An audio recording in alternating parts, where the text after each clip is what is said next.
rank where the view is nothing less than phenomenal. For how I express and project from my abdominal. The only view better, both my daddy and my mama know. No living parents, my sons give me balance. My wife is my serenity, this mic is my identity. The world is foul enough, that's why I write without obscenities. Provoking danger with broken language and spoken anguish. Begging to get hurt, why would you ask to go through changes? Yes, Lord, life's a chessboard, master the angles. Control the tempo, be the one who holds the info. Acknowledge is just as deadly as machete swings. When spoken, the truth is as potent as that Medellin. While others swear the style is free, I just let it ring. Our time is undervalued, soldiers make us better kings. My fam's on my shoulder, reaching after better things. Today I take the shot, for them I'd rather set the screen. My mama told me follow my dreams. My daddy told me get it by any means. Stand tall, make him bow to a king. But I've evolved, you can see the result. Look in my eyes when you speaking to God. Life and for those who we caught up in using what I was taught with the muse. I guess they call it proving I'm more than an artist. Penciling out my darkest while stenciling out a harvest. And storing what gets me from A to B just like garages. Instrumental with collages. Envision what I've been drawing. Broadway to give you rhythm like the great Lena Horne. So bent on, found comfort in the storm. Find peace and on when you see them others perform. Organized chaos, I'll cast it like hey ya.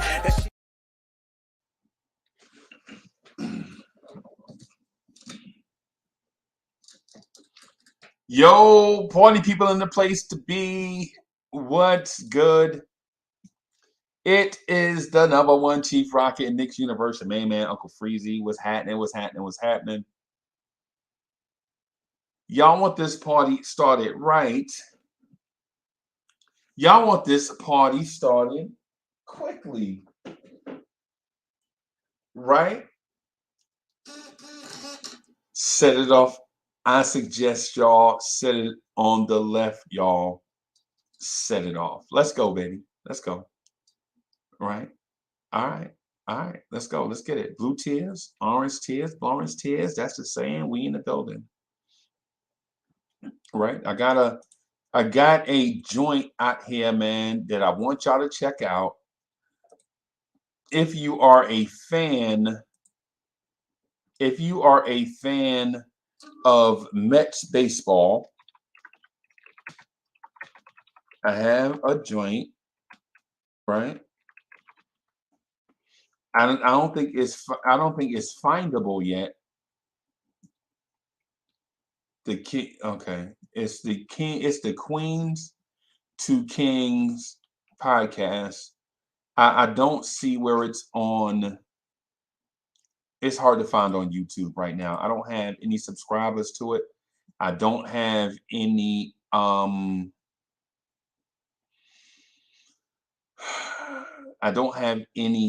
content up yet, but content soon come. I'm gonna put the link to it in the here in the joint. But I'm gonna talk Julius Randle for a little bit, right? But let me do this first. So I got that in. Yo, Mo, what's good, Mo? So I gotta let me see. Let me find our channel and stuff. All right, let me go here to YouTube. View on YouTube. Get cranked up. Advertisements playing. That's a beautiful thing for our channel. Advertisements playing, or now it's paused, but all right, what's going on here? What's going on here? As I check the internet, what's going on here?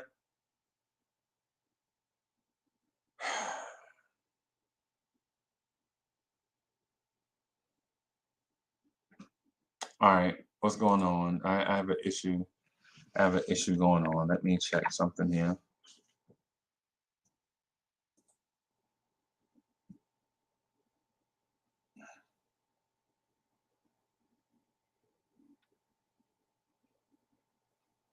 All right, check. Everything seems to be back official tissue. All right, there it is. I'm gonna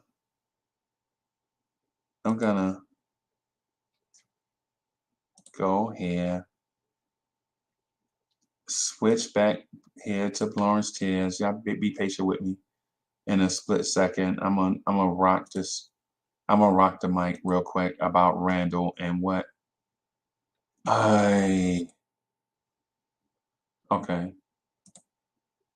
Give me a second while I work through this tech issue. It's a small tech issue. Right, there he go. I see him now. I see Uncle Freezy. Bem. All right. Bem. I want to pin that. Right. All right. I'm gonna close out all this other stuff. Right. I'm gonna close out all this other stuff. And we're gonna rock. All right. Bem. All right, now we rock it. Now we rocking. So how good is Julius Randle? How good is Julius Randle in your mind? Right? How good is Julius Randle? Salute to Mo, salute to Manchild, salute to Soulfinger, salute to Knicks for Life in the building.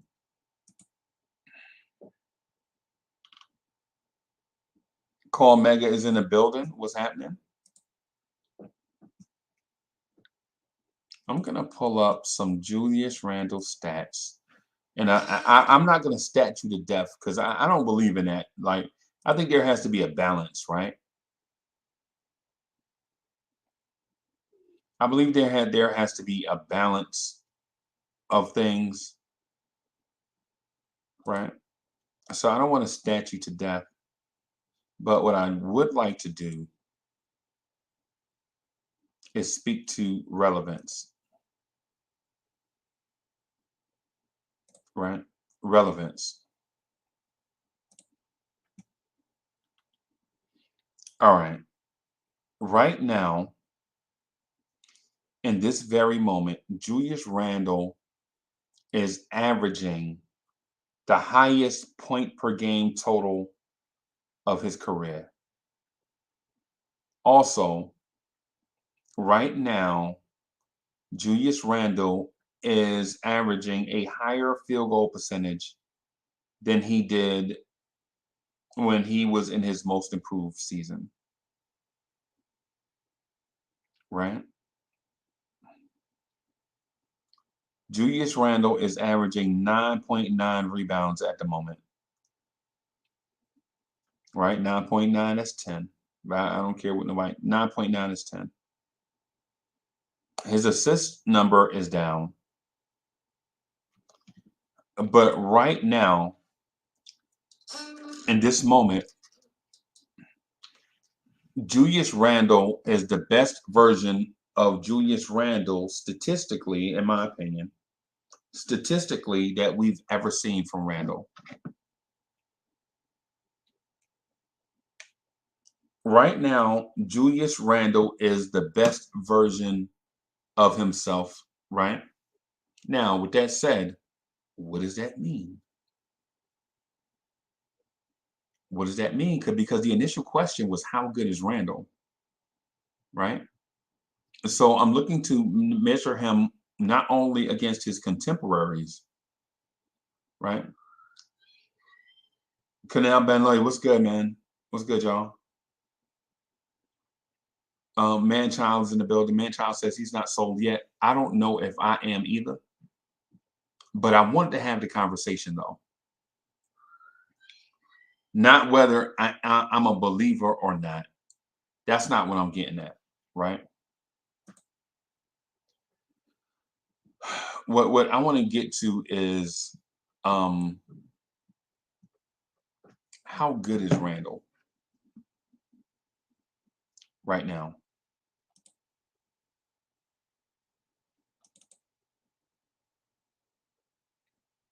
Right? How good is Randle right now? Is Julius Randle Dominic, what's good, man? Is Julius Randle the piece that we need to get to the next level?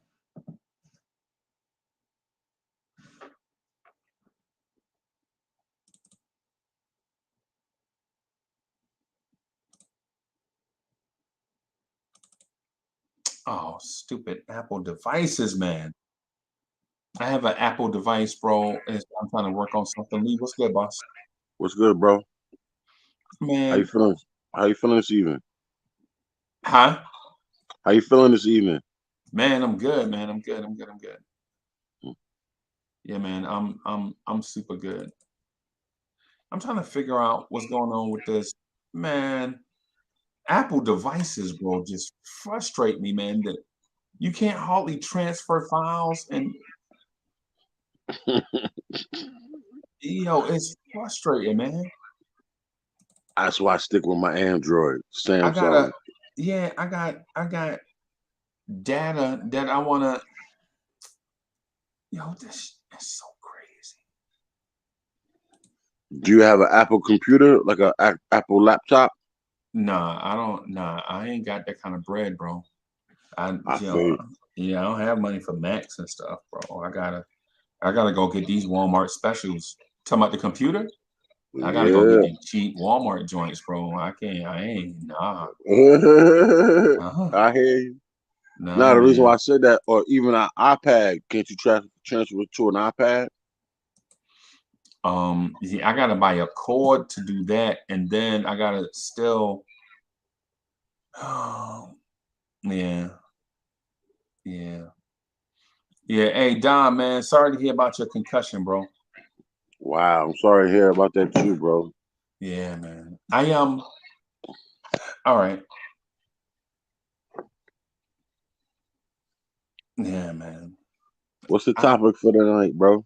How good is Julius Randle? Oh, boy, you hit me. You hit the one I want to talk about. Boy, I'm Yeah, glad you said that. yeah, man. How good is Julius Randle?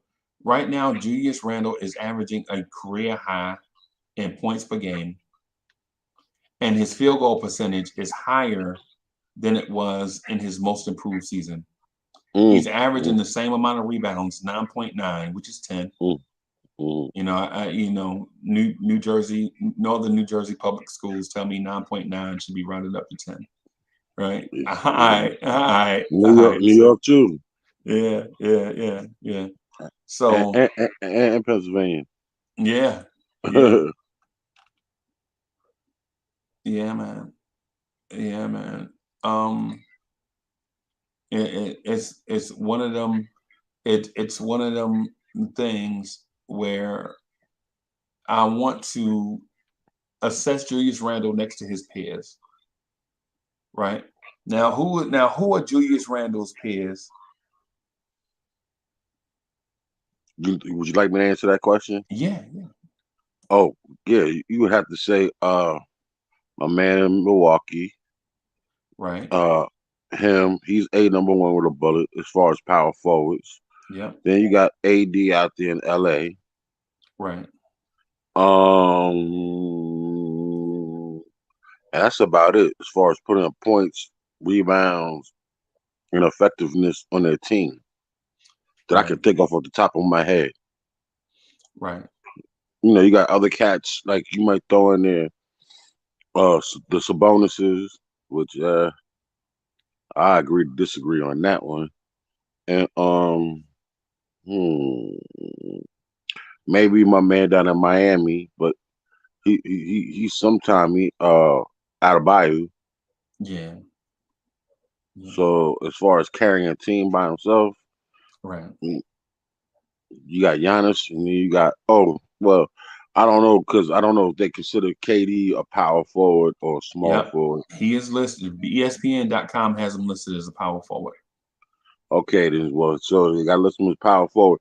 Then of course you got my man, young man out here in Boston too, who might be listed as a power forward, He's listed as even a though I small think, forward. even though I know he's a small forward. Yep, he is small forward. Hmm. He's the top scoring small forward in the NBA. To my man, Tatum. uh, Tatum, yeah. Yep.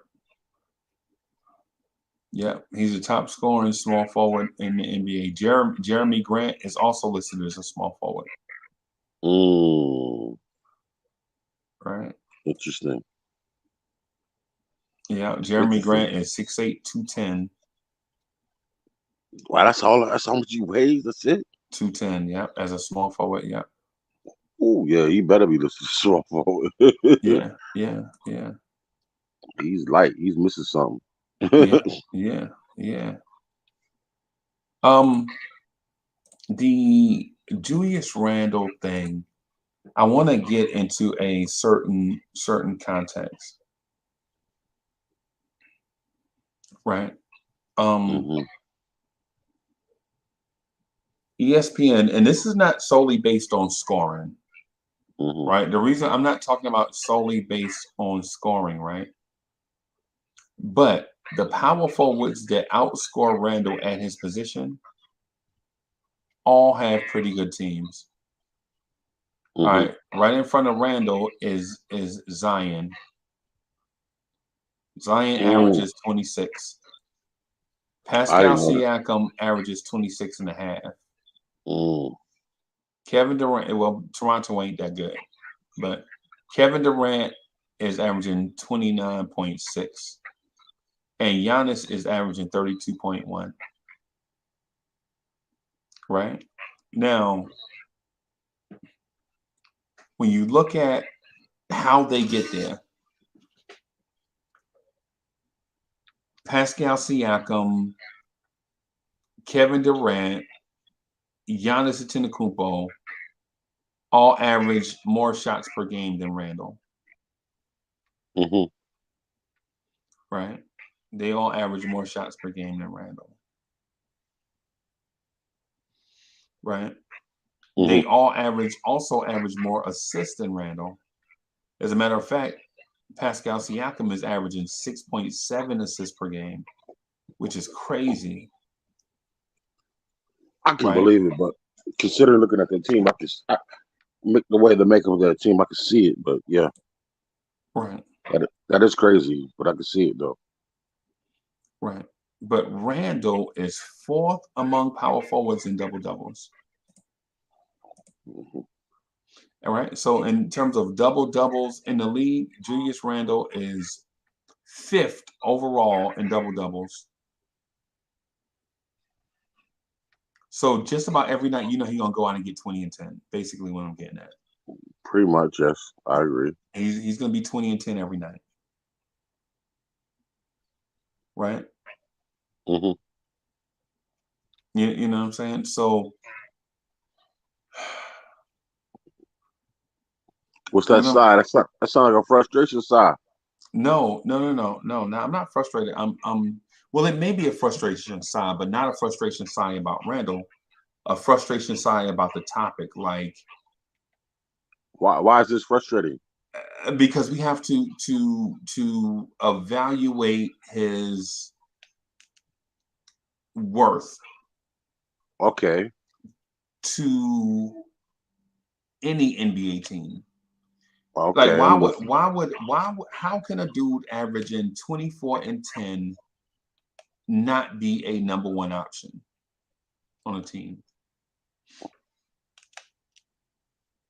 All right. Now, with that said, now Freezy, I had to sit down and really, really, really look at this topic because Right. I slick brought it up maybe about a couple of weeks ago, and we really couldn't get to the root of what I was trying to get to.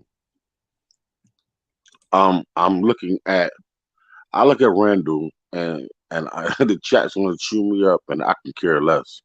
But my point to you is this though: is Randall is is on our team the way we make up. He's our star player. He may not Right. be a star player as far as the league worldwide marketing, selling, smiling, doing commercials, and all that good stuff that comes with being a so-called star player. Okay. But in New York, he is our leader. He Right. is he's the most rock steady person we have other than Brunson, maybe. To be totally honest, he really is. And even last year, on a horrible year that he had mentally, not Right. not not statistically, mentally, emotionally, you know, and those all those other things outside of basketball, besides putting up his numbers. You know what I'm saying? He had a really rough year, and he Right. still put up 20, 10, and 5. You know what I'm Right. saying? Or 4. You know what I'm Right. saying? Right. I think he's the most underrated, undervalued person that plays that position. And not to say he was. I was talking earlier today for the love of the game, and he was what they call him, um, a consolation prize, considering what we were supposed to, what we were promised, and what we were supposed to have in New York. The Right. whole KD situation and whatnot. Okay, from that moment, he grasped that moment and made the most out of that particular situation Right. to ascend to where he is right now. In the year before that, he truly took 2 or 3 steps ahead. Right. You know what I'm saying? Right. Last year he kind of regressed, and this year he stepped back up and he took another 2 steps ahead. Right. The And team. this The year, team regressed though. the team overall, yes, overall, the whole entire team regressed. Right. But that put that much more pressure back on him, so he regressed mentally. Right. Right. I would believe that's what the issue was. I don't know. I'm not in his head, and I'm also not a team psychiatrist. But what I Right. will say is this, though: the fact that he bounced back this year and to be the player that he is now and considered an all star again, speaks volumes to me. And that says to me, he may not be a superstar, but he is a star. Right. He may not be the brightest star, but he is a star. You know what I'm saying? If he can keep Right. this level up for another year or two, I believe he will be considered a superstar. What makes me upset is that he does not get the respect from the referees like he should, because he's been doing this now for now what 3.5 seasons, almost 4, Okay. Okay. and especially as big as the market we are in, Right. to me it's like a slap in the face. Um. How does he line up with his peers? Very formidable. Right. Okay. I think his peers recognize who he is, even though the refs may not recognize it, or even the league, or even our own Knick fandom don't see it. But his peers know how solid he is, how physically intimidating and imposing that he is. The fact that he's not, he may be going left most of the time, but he's he's very dominant at going left Okay. and getting to the basket as well Right. as knocking down the occasional three here and there. Right. Yeah. I got these apps opening up in front of me. Sorry about that, man. I am. No, you good, you good. You Yeah. the master of all. You know what I'm saying? You Yeah. juggle. You do the best juggling I've never seen in my life. Yeah. Yeah, man. I'm trying. I'm just trying to do. I'm just trying to do a little something, something, man. With this stupid Discord, the thing, man. I'm trying to get up with.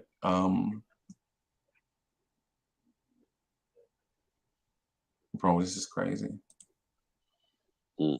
Anyway, let me head up. I appreciate that a lot.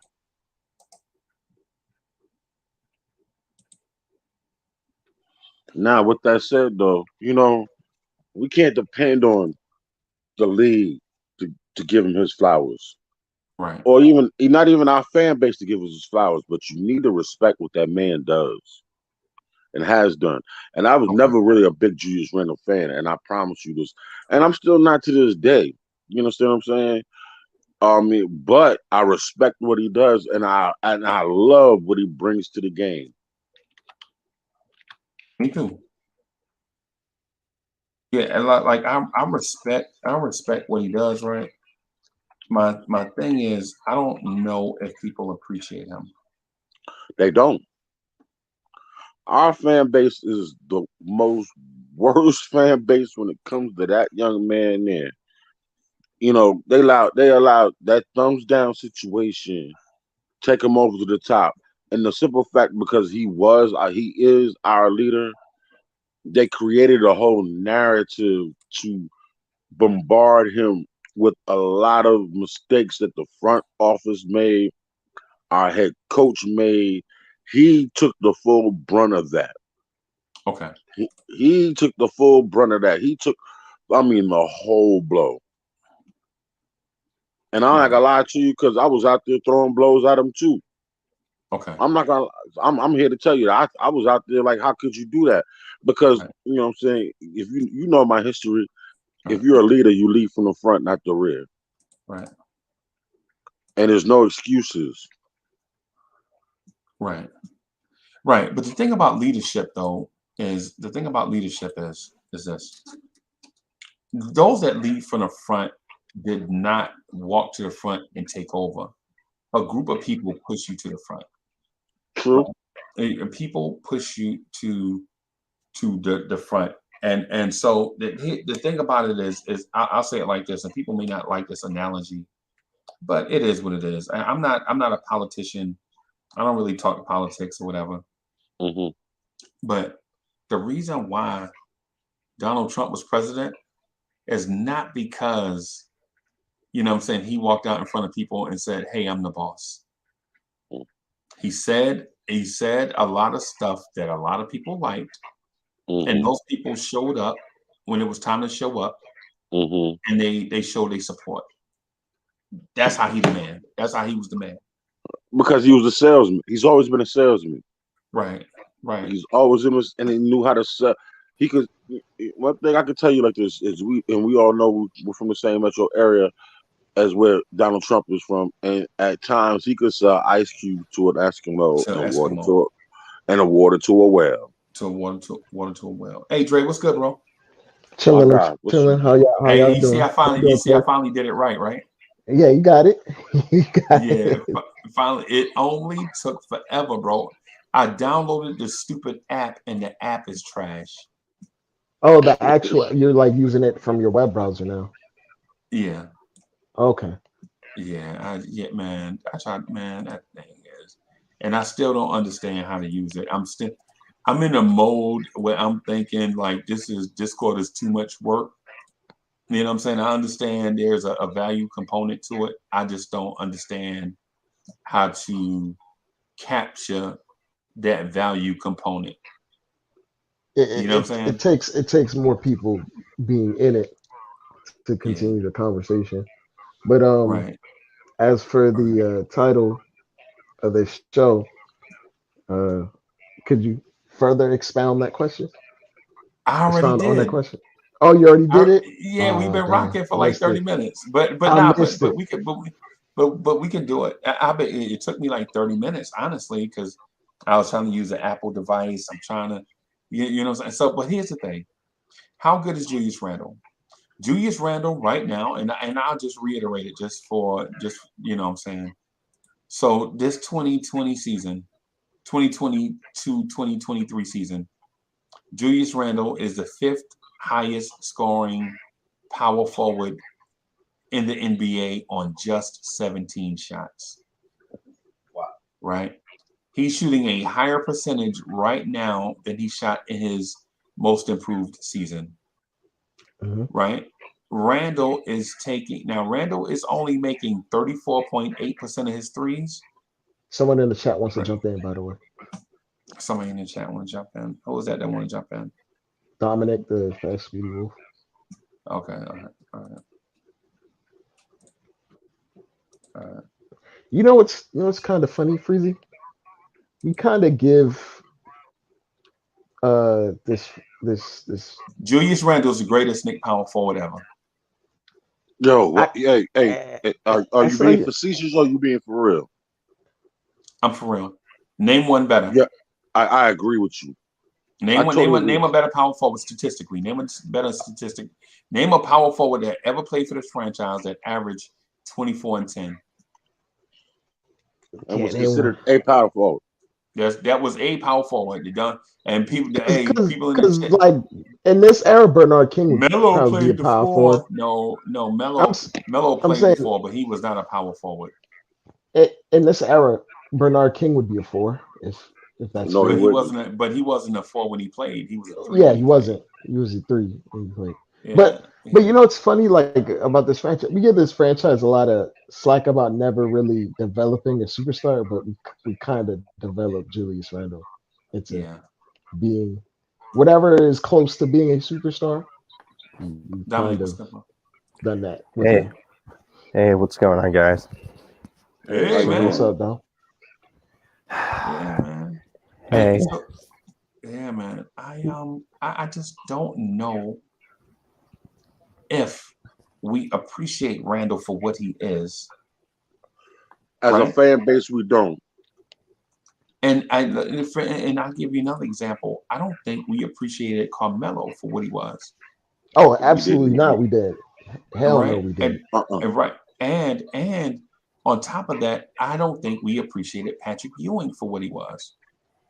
Like when people talk about the 90s, you know what they say? Man, I like the 90s Knicks. No, you didn't. You liked Patrick Ewing. The media, I like the 90s Knicks. Media teed off on Patrick Ewing as well. Often. Yep. Often. Yeah, often. Bro, how can you tell me that you like the 90s Knicks, and then when I start naming Knicks off that team, y'all don't even like them? Cat says like Hoodie Kev constantly tell me that John Starks robbed him of a championship. Hoodie Kev is on something different, so we're not even going to debate. But how did you like Fat Mark Jackson? Mark Jackson in my mind is an Indiana Pacer. He is not a New York Knick. Wow. Oh, because he came back to the Garden doing the shimmy. No, because he played more of his prominent years as a Pacer. Well, his best years. His prominent and best years were as number 13 for the Indiana Pacers. I can agree on that. He definitely, to me, he is definitely an Indiana Pacer, not a New York Knick, like you said, Freezing. Their greatest backcourt ever is Mark Jackson, Reggie Miller. That's their greatest backcourt ever.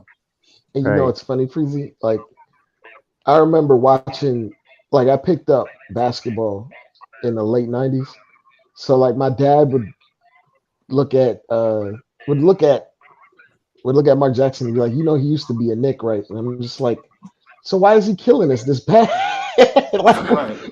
Why is he posting up our guard for 13 seconds and not passing the ball?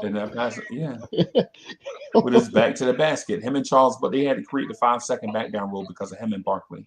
Like they were posting up from the half court line. Like he was passing up. He was posting up from half court. Right. Well, they get that from Magic Johnson too. And think about this. The reason why Mark Jackson didn't thrive as a Knick is not because the Knicks made a mistake.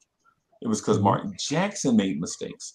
For instance, Mark Jackson choked so bad in the playoffs that the coach had to go to, Pat Riley had to go to Maurice Cheeks. And then the following training camp, this dude came into training camp 35 pounds overweight.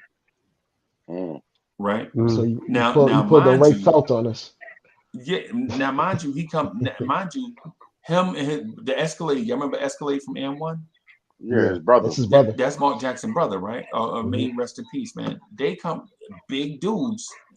You know what I'm saying? Hey, Lee, you got some background thing going on, bro? You put on some headphones, Lee, if you don't mind. If you got them. If you have headphones. Yeah, I'm gonna send Lee some headphones. I'm gonna just drive down and bring Lee some headphones. I'm ready to get on I-20 right now in the rain. Salute everyone. Are you sure about that, Freezy? No, I'm not sure. What's up, Adam? Salute everyone. Freezy, Corey, Dre, Dominic. What's Salute good, to bro? the chat, What's up, to the Adam? panel. Hey. Yeah, man. I am so for just real quick. So I don't see Mark Jackson as a Knick. I don't say that disrespectfully to Mark Jackson, because at the end of his career, he did come back and play for the Knicks wearing number 31. It's such a blip on the radar, nobody even remembers, right? But even then, he was not in great shape. So you can go play for the Pacers and be in great NBA shape, but when you come play for us, you fat. Right? And stuff like that bothers me, man. Over the years, it bothers me, because I'm thinking the same thing with Baron Davis. Baron Davis in Charlotte, bro. You are a muscular, a ball of muscle, right? For the Knicks, it looked like you don't even work out. We always get the guards like after maybe one knee injury, if that. We get the Right. guard well past their prime and giving up. Like when we had Penny Hardaway, he had a bare belly. Yes. Yeah, when we had Penny Hardaway, and think about this. Think about who was on that bench. Penny Hardaway, Jalen Rose, Tracy McGrady on that bench at the same time. Tracy McGrady is a true GOAT. Yep. Well, he was with other teams. With us, He was a check collector. Yes, he indeed was a check collector with the Knicks. You're right on that. Yeah. He was an expiring contract. He was an expiring basically. contract, though. Right. But my deal though is with Julius Randle, I'm asking the question, how good is he? And I'm asking this question because I'd like to know if Julius Randle, in my mind, am I overrating Julius Randle, or am I a part of the tribe that is devaluing him because he is not the player that they wanted initially, but he's the player that they got? I believe the Knicks fan nation has done that. They devalued him. Right. But because he wasn't KD or Kyrie. Right. But I said this earlier today. He didn't have to come to the Knicks. Fault, yeah, finish, Corey. Go ahead. He didn't have to come to the Knicks. The Knicks offered him a decent price, and he came. But he still had a choice. Right. He had a choice. He had several different choices. And he felt like this was the best thing for him. So if you choose to be here, that speaks a lot to me. Right. He chose. Well, let me parse participles. Right. I want to separate all the elements so that we can view them individually. Right. Okay. Because I understand what you're saying about the Knicks pitched him. He believed the pitch, so he signed the contract. That's one part, right? But the part that I want to get to is Julius Randle a top 10 Knick of all time? I know, chat. I know this is gonna be like. But here's the thing. Freezy, do team accolades count or just individual top talent? Now I'm talking about all encompassing, right? And for the babies, listen. If you 40 and under, don't talk to me about Bill Bradley and Phil Jackson, right? Exactly. Y'all ain't never seen Y'all ain't never seen Bill Bradley. You ain't never seen Phil. You ain't never seen Windmill Phil. You ain't never seen like some of these dudes, right? You can maybe go by Dave the DeBusschere. numbers. Yeah. Yeah, don't talk to me about Dave DeBusschere, bro. Dave DeBusschere was Draymond Green. Facts. That's Dave DeBusschere, right? Yeah, and so for those that don't know, people think Dave DeBusschere was Kevin McHale. No. No. He was Draymond Green. A utility big who did some of everything good. Very Very unselfish good. Offensive player, played very good defense, definitely was a team chemistry guy and leader, even though his stats didn't say that. But if you looked at his earlier stats when he was in Detroit, he was that guy. Right. I mean, Freezy, to be absolutely honest, even if we consider the Knicks a storied franchise, we very rarely had very top end talent. It just came in spots. Like there aren't that many All NBA performers that have ever played in a Knicks jersey. Right. If we're keeping it absolutely 100. Right. So like, if you go down like consensus lists, they would put Charles Oakley as a top 10 Knick all time. So and not me, but not you, but I'm saying like consensus list, like what journalists would consider if you would go down, like they put him at the back end, like 10 or something. So that just goes to show you like we really haven't had that many top end talents at their peaks as a Knick. Right. We may have gotten them towards the end.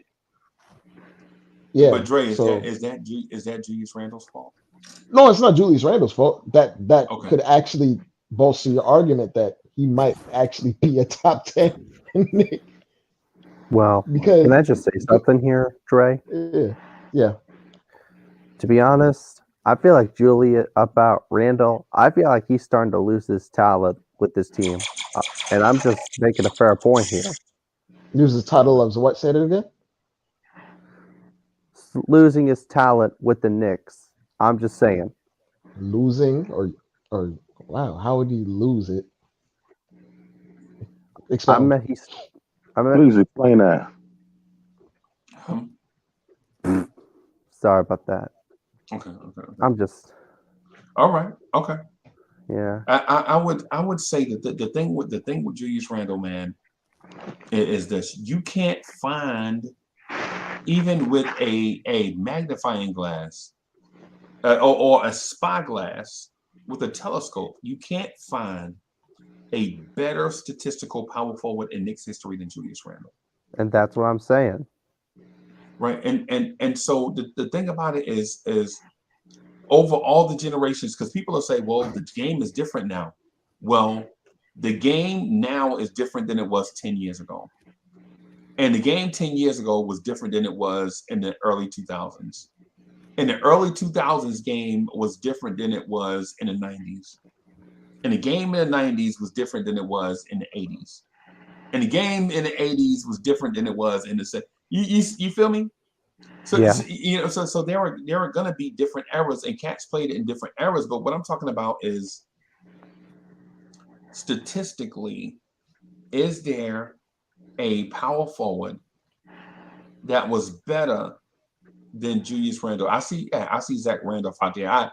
I wanted to. I ain't even gonna lie. Hey, Williams. I wanted Zach Randolph to be a part of the conversation.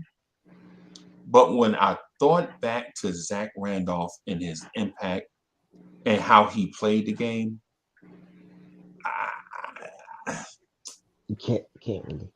Yeah, I can't do Zach Randolph versus Randle, bro, because Randolph could only catch the ball in certain spots on the floor. He, with his size and lack of athleticism. Yeah, I was gonna say his non-explosive. Yeah, not his non-explosive athleticism, because he was quick in space like a Joe Johnson, but he couldn't jump and he couldn't run fast. But he was tough and strong. But he had good footwork. But think about this. Look at Zach Randolph's body at 6'8", 250, and look at Julius Randle at 6'8", 250. It's a completely different 6'8", 250. Yes. Yes. One looks like a big man, and the other one looks like a hero doll. One, no lie, Julius Randle at 6, and he is 250. Because I've been like, man, he might actually be more than 250, to be absolutely honest. He might be right, that's what I'm saying. 260. Right. Yeah, that's what I'm saying. Think about this. Look at Anthony Mason at 6'7", 260, and then look at Julius Randle at 6'8", 250. So they about the same size, right? Randle looks like, and I knew it during the time. I was like, man, ain't no way, because I was thinking, yeah, Mace is probably 260, right? But then when I think back to Mace, and then I look at Randle, I'm like, nah, Mace might have been like 245, like 240. But it can't be, because you don't lie about your weight, you lie about your height. You know what I'm saying? And his legs, I'll tell you like this, Mace's legs were a lot thinner than his upper body. Yeah, no doubt. But so, and that was for the era, Randle. because I mean, for the era, you had to be bigger up top because he was guarding 7-footers in the paint, like like bruisers. And the old school power forwards, and see now today's power forwards are athletic freaks for the most part. Like you want to get a guy, even if he like Giannis, bro. I'm gonna tell y'all something. Giannis at 6'11", 245, whatever he is, all that weight and muscle he got on, bro. Power forwards back then would have made him tap out, bro, with the physicality. The game was so physical in that era. And I'm gonna get back to Randle, right? But Giannis at 240, 6'11", 245, yeah, man, Terry Cummins, Buck Williams. Yep. Nah, son, no. Back then in that era, when you attack the paint, you would leave the paint with scratches and bruises. You very rarely see guys get scratched up now these days, besides RJ for whatever reason. Bro, like I saw Charles Barkley try to back down. Terry Cummins and couldn't. Now, mind you, Charles Barkley was listed at 6'6", 250. We know Charles Barkley was 300, right? We know that. You know what I'm saying? Let's not. Charles Barkley was 300 pounds from like day one. He probably fluctuated. When he got in shape, he was probably about 280. But he never 250, no. Right? But I saw him back down, trying to back down Terry Cummins, and it was a stalwart, bro. It was like he tried to back down Terry Cummins. It took so long that he finally kicked the ball out, and Terry Cummins' teammates high-fived him. Small victories. Right? Randle at 6'8", 250, bro. I think Randle probably could have played in that era. Now, mentally, would he been able to take the? No, I don't. Mentally, I think they would have played head games with him, and he would have been a John Starks type of character. Just a volatile, super volatile. Yeah, back. Yeah. Anthony's in the chat. I think he might want to join for the conversation. And he might. He don't want none of this part, but he might want to. he might want to sit this one out. But what I'm getting at though is historically, if you look at it in a historical context, statistically, Randle's numbers, if you go by, man, just look, not just by this season, just look at 20 and 10. Name another power forward that is labeled as a power forward. Somebody got something going on. My bad. That was me. I was literally in my fridge. I forgot to mute my headset. But Randle statistically, it's not even a question how much better he is than any other power forward that has ever played for the Knicks. Because even Dave DeBusschere, who was considered a great passer, he averaged 2.9 assists per game for his career. He averaged 3.1 with the Knicks. 3.1 assists. Julius Randle in some games has that at halftime. On a bad game. Yep.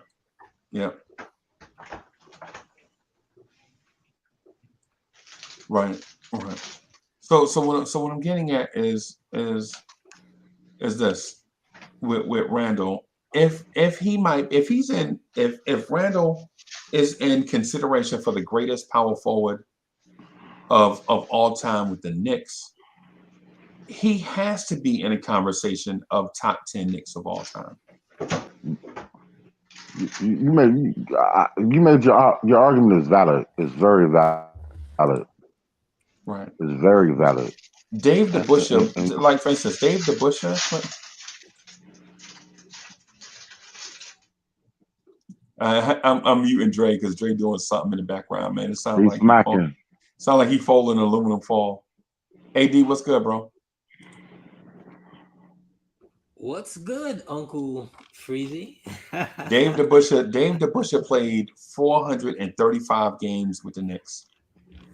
435 games with the Knicks over 6 seasons. Right? That's a lot.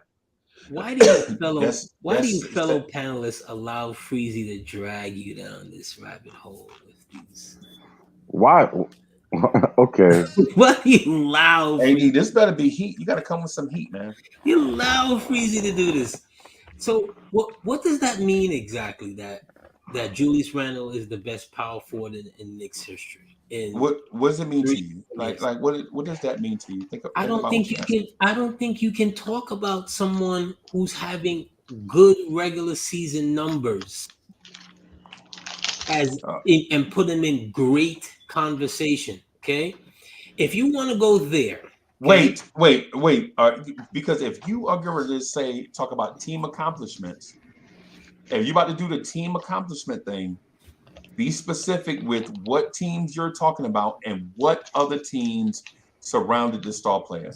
I wasn't even going with team accomplishments. Okay, Julius Randle at the forward position against Atlanta put up the worst numbers in the modern shot clock game. Period. End of story. I knew you were going to go there. Let's stop with this great. You're attaching great to stretches of very good regular season play. Let me see him in a game 3 in round 1 when Ewing gets thrown out of the game and he's got to put up 20 and 20 like Oakley. What are we talking about? Get out of here. This nonsense. Get out of here. That was one time. Stop this nonsense. Get out of here. That was one time. And here's the thing. Here's the thing, AD. Here's the thing. The reason why what you're saying is whack. Get out of here. The reason why what you're saying is whack because in Game 7 of the NBA Finals, when John Starks was off and Patrick Ewing and Elijah Wan were battling to a stalemate, where was Charles Oakley at in Game 7? Randle will never get you to a game 7. You know what? I'm gonna pull up the numbers right. I'm gonna pull up the numbers right now. Pull up the numbers. I'll pull up the numbers. You're going the numbers. You're 7. coming with some nice Game 7, and if Oakley had, greatness. If Oakley had over 20 points, I will retract what I said. If Oakley had over 20 points, I will retract what I said. Because you just mentioned Julius Randle and the biggest game of his Knicks career, right? But you didn't mention. Hold on. Let me find it. Game 7. There it is. Let me the biggest games of his career. Game 7. What did Oakley do in that Game 7? Let me find the box score. Julius Randle. Oh my God! I can't even believe this is what you came to a debate with Charles Oakley. Don't let me You throw came up. to a debate with Charles You're attaching Oakley. greatness over a couple. You're attaching greatness over a couple of decent in-season seasons. He hasn't done anything. He hasn't done anything. How is that? How are you putting him with greatness? You're he's better than Zach. He's better than Zach Randolph. Yeah, he might be. His Knick career is better than Zach Randolph's. Okay, his Knick career is better than Zach Randolph. Okay, but when you got guys like KD calling Zach Randolph the best forward in the game after Zach gave them the business and sent him home, you don't compare the likes of somebody with a couple of decent regular season games with dudes who really did it when the money was on the line. Get out of here. I can't even believe what you're talking about, bro. I can't even believe what I'm hearing.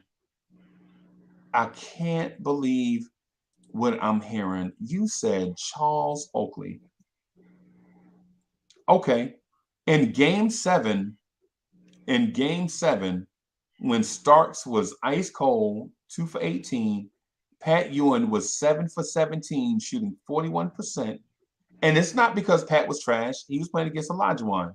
Because Olajuwon was the same. Olajuwon was 10 or 25, right? Those two, the big Giants generational players playing to a stalemate. Charles Oakley had 10 points on 4 of 9 shooting. Charles Oakley in that game 7 had 10 points. You're leading Knick fans down the wrong path. Charles Oakley was not an offensive player. Nah, I said power forward. And his impact on the game.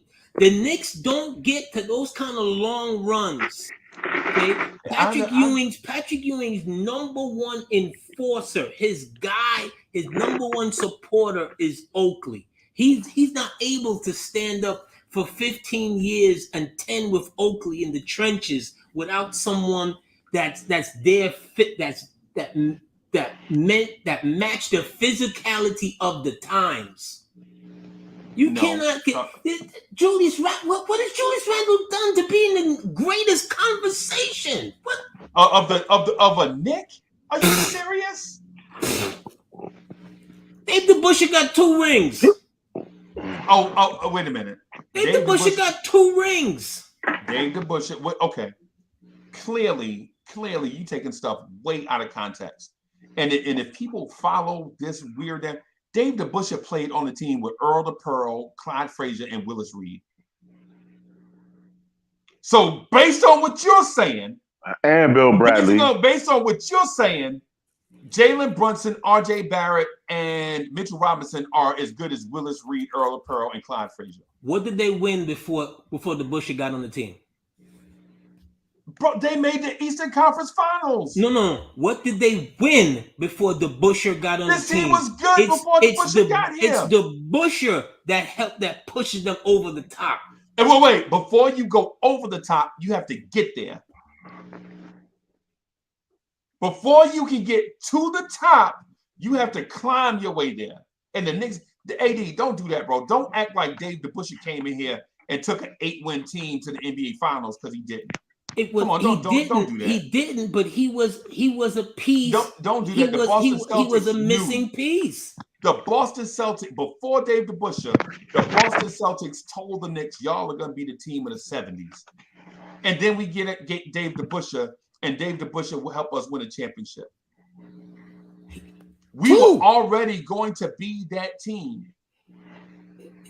Now how are you going to take away the? That's right. That's why I say the Boston Celtics right now add Draymond Green to play power forward, and they win the championship.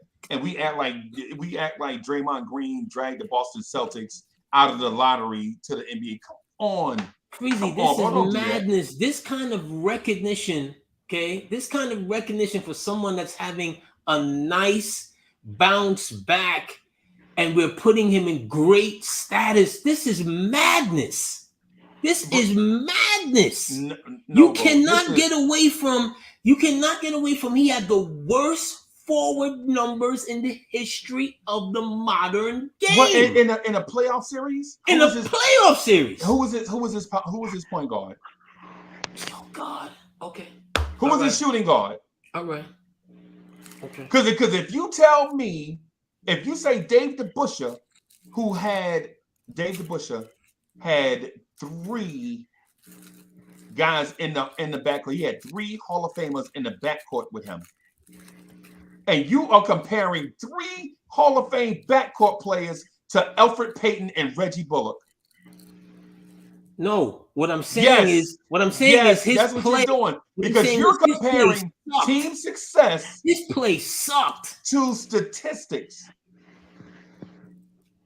You want to give him a.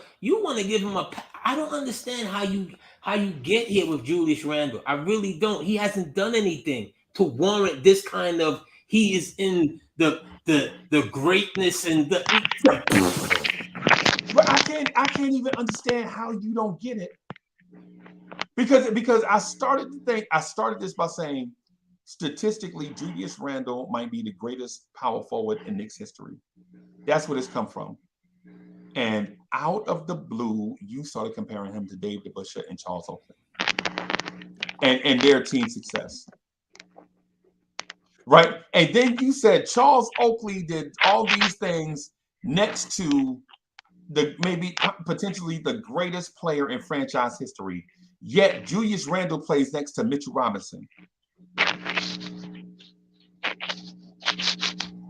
Julius Randle. Clearly, there is no context. Julius Randle needs to do more than having good regular season success. I'm sorry. I've seen you. Agreed. I've seen you on these airwaves. Nobody. I've seen you on these airwaves. I'm gonna show you where I don't understand you. Right? I've seen you on these airwaves literally talk bad about Alex English and his numbers and how inflated. No, you didn't. And how you didn't. No, you didn't. And no, you didn't. You ain't heard me talk about Alex English like that, because I know Alex English, bro. Hold on, AD. Stop right there, because what you just did is lie, bro. I know Alex English. Me and him was trying to be franchisees for Wendy's down here. Me and him, I met him. You betrayed Alex. No, I didn't, bro. Nah, you ain't never heard me betray Alex English, bro. If anything, I said he is one of the most underrated players in NBA history, like a Mitch Richmond, like a Dominique Wilkins. Now we are so quick to call guys the GOAT that we forget about great players in the NBA like Sidney Moncrief, like Bernard King, like Alex English. Come on, big dog. You ain't never heard me say nothing bad about Alex English. Me and him sat in a conference room with Wendy's, bro. Me, him, and a dude named Tom Hammonds, who also played in the NBA. He used to play for the Washington Wizards or the Bullets. Me, Tom Hammonds, Alex English, all was sitting in a conference room at a Wendy's talking about franchising Wendy's, bro. I ain't never said nothing bad about Alex English, bro. Come on, big dog. It's me. Now, what I will do, I will admit that I joke about Quentin Grimes calling him a ham sandwich. Oh my God. Now, I will admit that. That we already know, Freezy. That we already know. But you and this Julius Randle, I just don't understand. Bro, what is AD? What I'm saying to you is this: separate the team accomplishment from the player accomplishment. Because what you said about Charles Oakley, he was standing next to Patrick Ewing every night. I can go back. If I really wanted to do this with you, Freezy. But you know what you didn't? You know what you also didn't say? Charles Oakley also played the start of his career next to Michael Jordan and did nothing. Charles Oakley led the league in rebounds in his second season next to Michael Jordan. What are you talking about? Okay. All right. They went to the playoffs. Okay. They won championships without Oakley, though, right? Yes, they did, but the team evolved. Right. Their team got better. When Oakley was there, he was slapping Pippen around. Right. You forgot? Pippen became a man after Oakley leaves. Right, and they won championships after Oakley left. How many? So the Bulls didn't win championships with Oakley. and the Knicks didn't win championships with Oakley. So why are we talking about Oakley? Now, how do you forge that narrative when one team is playing with arguably the greatest ball player in the history of the game, right? With a top 15 sidekick, right? Okay. And probably the best defensive forward, definitely in the conference, in Horace Grant. How do you make that correlation? Teams get better when Oakley left. Oh, okay. The Knicks got better Did with they Oakley. not? Did they not get the Knicks better got better with Oakley. Okay. All right. The Knicks got better with Oakley, right? Yeah. But you trade Oakley away in 99 and the Knicks go to the finals the same season. He was 34 years old when they made that trade. But they made the finals when he left, right? He was 34 years old when they made that trade. And so years before that, when the Knicks got him, he was what, 24? He was 24 years old when the Knicks got him. Right? The Knicks got 10 years. And the Bulls ascended to a championship level team without Charles Oakley. This is madness. This is absolute madness. This is bias, bro. It's our emotional bias towards or against certain players. Like we talking about Dave DeBusschere. Dave DeBusschere was a finishing piece. He didn't drag this team out of nowhere. Yeah, but you need the finishing piece. You need the finishing piece, right? Okay. Hold on. So let me show you where you're wrong with this. So you need the finishing piece, right? So why not go get Julius Randle the finishing piece? Why are we not having that conversation? He's not a finishing piece. I never said that. I said, why not go get the finishing piece for Randle? That's a whole nother conversation. Right.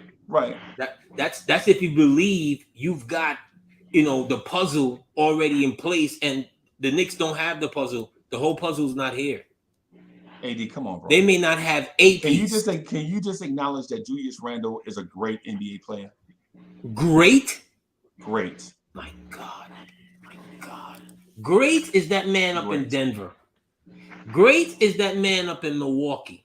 Okay. That's great. And that's it, right? That's it around the league. That's it. No, great is that man in Brooklyn.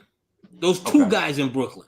Okay. How do you attach greatness to Julius? God. Hold on a second now, but you talk about that dude in Denver, but what has he really accomplished other than the fact that he won 2 MVPs? And back-to-back MVP. He's probably going to win that third time. That's not a major regular season accomplishment.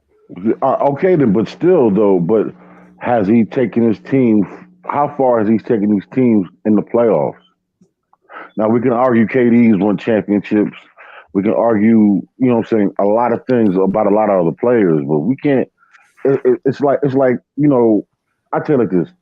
This is my argument as far as Randle. Randle has some pieces around him this particular season where we can actually go to the second round. I honestly believe that. Especially with Brunson, because he's already has that playoff lather. When we got Randle, I can't even think of how many of his teammates actually have been in the position that we were in at that particular moment. You understand what I'm saying? He was a young. Fair. That's all what you said is 100% fair. Okay, but in making a comparison with Randle and Joker, that's a joke. Randle's nowhere near the player Joker is. Okay. He's nowhere near the player Joker is. That's unfair to Randle. Right. Okay. See what I'm saying? That's unfair to Randle. Randle is a hold on. Let me be. And I was just on another podcast not too long ago. Randle is having a very good season. Randle is a very good power forward. It's not trash. I'm not out here advocating to trade him for a bag of shells. Right. But the greatest in God. Right. Okay. So let me ask you a question, AD, and this is a good one. How, when Randall does take us to the next round next year, this season, when you laughing, and I appreciate that laugh. I love that. I love that sarcasm. But when he takes us to the second round, because I honestly believe that this year, will you open your eyes and look at him differently? If Randall was to go to the second round, absolutely, that's a major improvement. On another show, someone said that Randall had redeemed himself. I'm like, no, fam. Come on, He man. doesn't redeem himself until he goes back to the place where he left off, which Right. is a first round failed exit. That's where you redeem yourself. So if he gets you past first round, okay, that's an accomplishment. That's a step in the Okay. right direction. But it's not when. You know, I'm glad you're looking at the glass half full. Right. Right. That part of it, and so the thing about it is in terms of that redemption part, I don't want to speak to that because that ain't even a part of the whatever. That's Because crazy to me. Randall looked terrible in the playoffs. Ain't nobody debating that. Who debating that we'd be foolish to debate that, right? But let me do this real quick. Paris Duggar, thank you for the Jim's contribution. Paris Duggar says Julius can't handle pressure. The ATL playoffs, and you know what? I agree with that. What I'm getting at though is that we can't always say that team success falls back on the individual in a team sport. This ain't golf, where if you get in golf where you hit the ball in the rough, you hit the ball in the rough, right? In basketball, bro, I went to a playoff game, bro. I saw how shook the Knicks were versus Atlanta, and Randall couldn't pass the ball to anybody. I saw Derrick Rose throw an outlet pass to Reggie Bullock, and Reggie Bullock caught the ball and ran it in for a touchdown. You ain't never saw a grown man in an NBA game catch a pass. He's on the other court. He's in on the other side of the court by himself on a fast break. He catches the basketball in the air and runs it and takes it to the house like Randy Moss. The dude didn't dribble. He didn't shoot. The dude caught the ball and took 8 steps without dribbling. That Knicks team was shook. And we blaming Randall for all these things. Come on, bro. You see, here's part of the problem, Freezy, and this is the big part of the problem. But AD, I'm trying to get. How are we comparing Earl the Pearl Monroe to Reggie Bullock? Okay, hold on. Knick fans, Uncle Freezy has not seen the New York Knicks win a game since 1988. No. I saw the Knicks win. No, I broke the streak. I meant to talk to you about that. I broke the streak in Charlotte. Man, and I'm excited about that. I was with Jay Boogie and Rob the Knick and a bunch of other Knicks fans. He didn't see one win in 30 plus years. 30 plus years.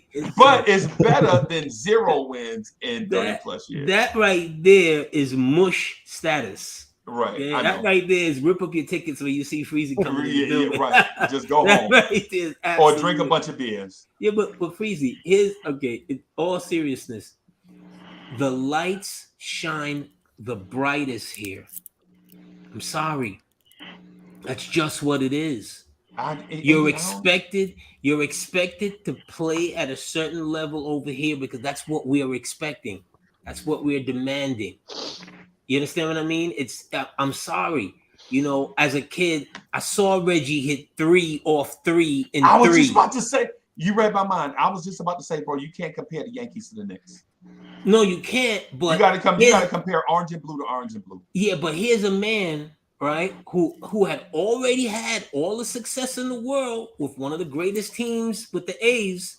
Okay, and with the Baltimore Orioles. His legacy is probably on the line here, right? His legacy is on the line, and he's in the biggest stage, and he has arguably the best moment you've ever seen, you know, off of, you know what I mean, on the biggest stage. I'm sorry. That's just what it is. I don't feel bad for the Danny Tartables of the world. No, I'm sorry. You took the check. Bro, you talking Yankees. Yankees are disgusting, bro. Yankees make my head hurt.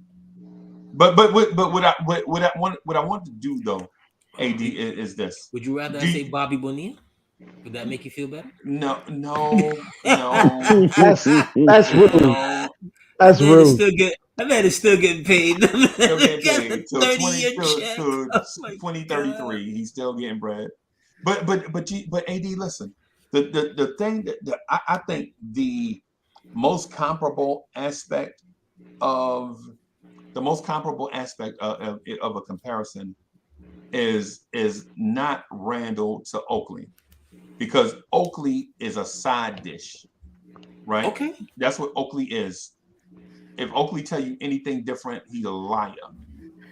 Oakley was never the best player on any of the NBA teams he played on. Never. Okay. Right? Oakley was a tertiary player.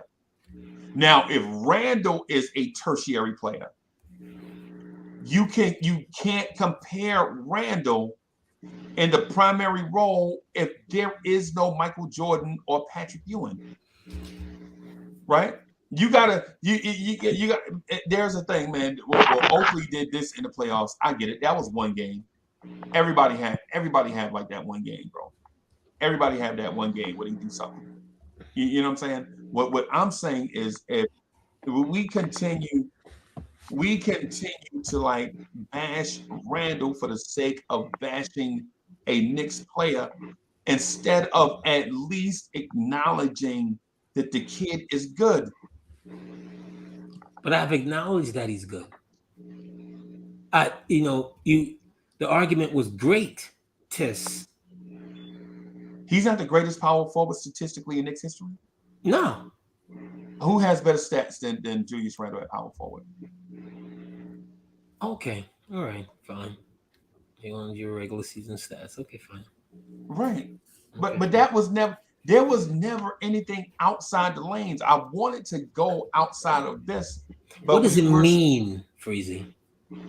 We're trying to get. How does it translate, Freezy?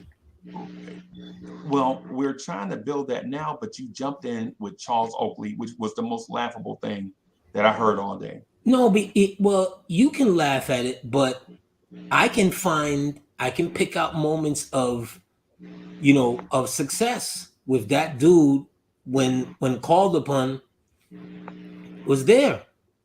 Right. You can't do that with Randle. Like when? You can't, like I said, I saw this dude. I saw Patrick Ewing get thrown out of a playoff game.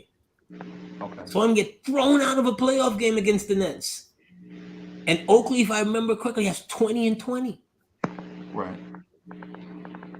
Right. I've seen him in moments of, first of all, the culture of that 90s team is set by the coach, and his general is Oakley. All right. So let me say something to the Pat Riley thing. Right. So the Pat Riley thing is this. Pat Riley in LA won a bunch of championships. Right. Nobody's disputing that. Right. Nobody's disputing that. But the thing we don't speak to is that dude had 3 number 1 overall picks on the roster when he won those championships. 3 number 1 overall picks, and in LA, potentially the greatest player to ever play basketball. Show me a coach that doesn't have similar talent that's won a championship. That doesn't have similar talent that doesn't have similar talent. But listen to what I'm saying. Let me finish my thing. Let me finish. All right. So Pat Riley comes here, and he has 1 dude on the roster that was the number 1 overall pick in his draft. Right? And he could not get that team over the hump to win a championship. Right? So he leaves, goes to Miami, right? goes to Miami. They win a championship. And you know what they have on the roster when they win a championship? A dude that was the #1 overall pick, right? Then that guy leaves because he gets old and fat and then plays for like 3 more teams. And then they build another team with the #1 overall pick in his draft. And Pat Riley wins a championship, right? And so basically what I'm saying is Pat Riley won championships with the #1 overall pick with Lou Alcindor, Kareem Abdul-Jabbar, with Magic Johnson, with Michael Thompson. He comes to New York, right? He can't get over the hump with one #1 pick in Patrick Ewing, right? He leaves town, right? He wins a championship with Dwayne Wade and Shaquille O'Neal. And then he wins championships with Dwayne Wade, LeBron James, and Chris Bosh. Right? But on this team, the #1 overall pick that we have maybe shouldn't even be in the NBA. And Derrick Rose. Derrick Rose is contributing what to Julius Randle?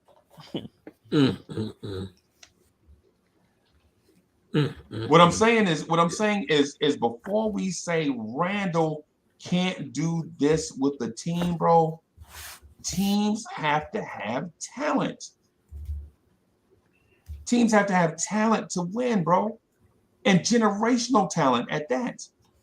Because you mentioned Giannis. Giannis is a generational talent. One of the greatest players to ever do it. Jokic might be a better player, generational talent. One of the greatest players to ever play this game, Nikola Jokic, 2-time MVP, and he should win it again this year. Right? Right? But Julius Randle doesn't have that type of talent on this roster. I saw the game in Atlanta. Reggie Bullock was a cast-off journeyman. Elfrid Payton was a cast-off journeyman, bro. Freezy. Nerlens Noel was a cast-off journeyman. Okay, Freezy. Let me ask you this question. Why do Knick fans love Bernard King? Which Knicks fans? Knick fans. In general. Knick fans who saw him, who remember what it was. Why do they love him? I don't know. Okay, let me answer it for you. I should have said it's a rhetorical question. Okay.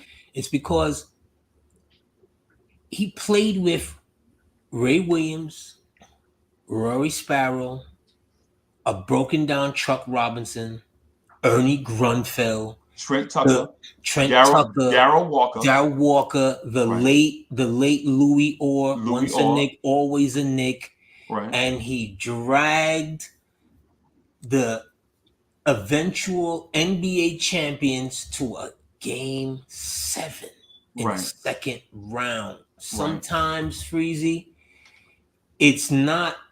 We would all want the deck stacked. We all want to play on Showtime. We all want to play whatever. That's not necessarily what makes the greatness of the ball player. It's when the deck is not stacked. You know what I'm saying? It's like, okay, you've got to win. You know, you've got to win this game, especially when you're playing against someone that's comparable. Before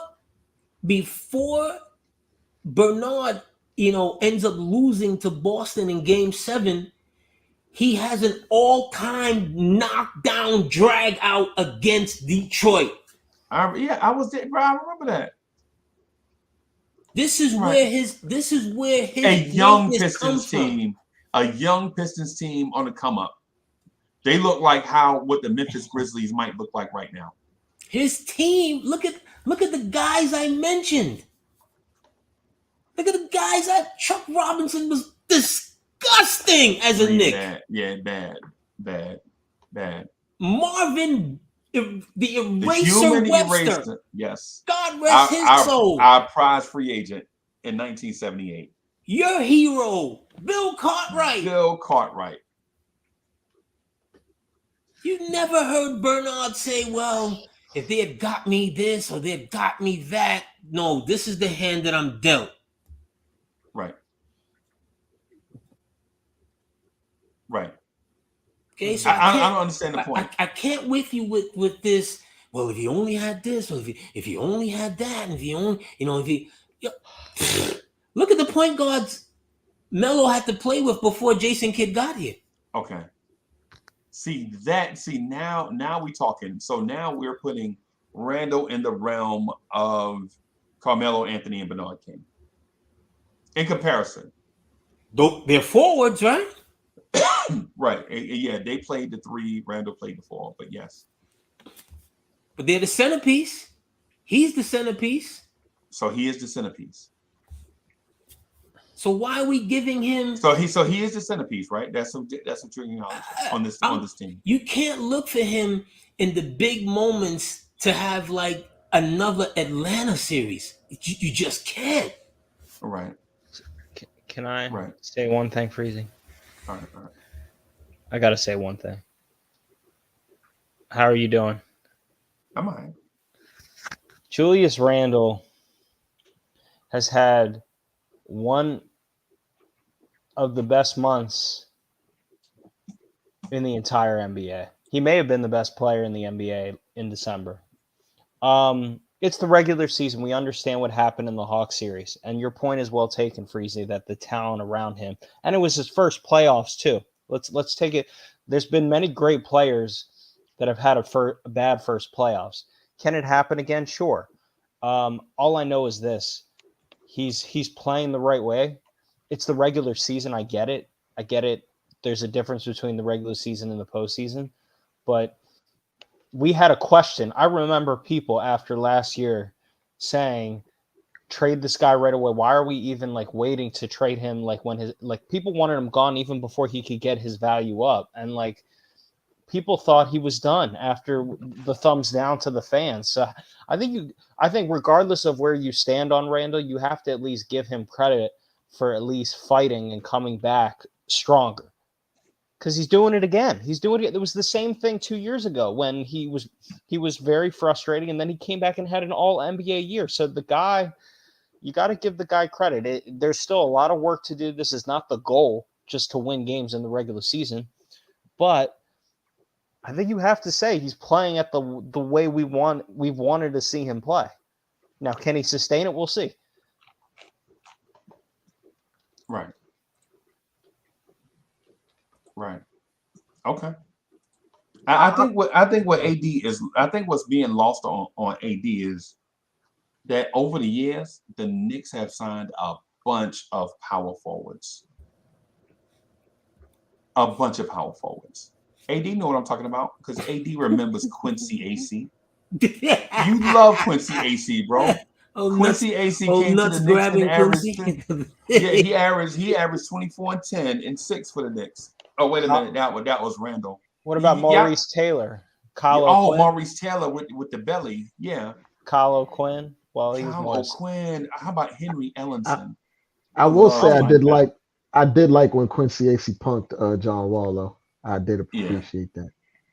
Yeah. Give it up for small victories in Knick life. Right. So, no. I got one better for you. How about we trade our best player for Antonio McDyess? Oh yeah. Oh man. Yeah, that was. So we going there? That's what we doing, bro? Why not? That's what we doing. That's not what we doing. How about we drafted a man that looked like a sloppy sandwich? Yes, before he got the training camp. Before he got the training camp. How about that? You saw talking about Michael Sweetney, or are we talking about someone else? Him and John Thomas. Don't forget, y'all. It's convenient how y'all forget about John Thomas. Oh man, John Thomas was the light-skinned Mike Sweetney. Forgot John Thomas. Yeah, don't forget about John Thomas, bro. We love our power forwards, but AD, listen. I just wanted to throw this out here. I like Bernard King as a Knick, right? But I don't want to sully his name with details. But Bernard King was a scoring machine, and they are the exception to every rule, right? A scoring machine is the exception to every rule because putting the ball in the basket outweighs every other thing in a Knicks fan's mind or a sports fan's mind, right? Reggie Jackson hitting home runs makes you forget about how bad Reggie Jackson's defense was in right field, right? And you should, because the ball's not hit the right field all the time. But that ball he hit over the fence, that run is permanent, right? That is permanent. Like, people forget about how bad Brady Anderson got in center field the year he hit 51 home runs, right? But Brady Anderson, as leadoff man, hit 51 home runs. Now, I don't expect everybody to remember that. I'm a baseball nerd. I know this stuff, right? Right. I don't expect everybody to remember that. Brady Anderson, he was a good defender for a while, and then he bulked up, got so big. He was on the juice. You talking about Brady Anderson from the Orioles? Yes, from indeed. The Orioles, The Angels. You talking about my as Baltimore well? Orioles? Yeah, the Man, Baltimore Orioles. Yeah, showing my Baltimore Orioles love.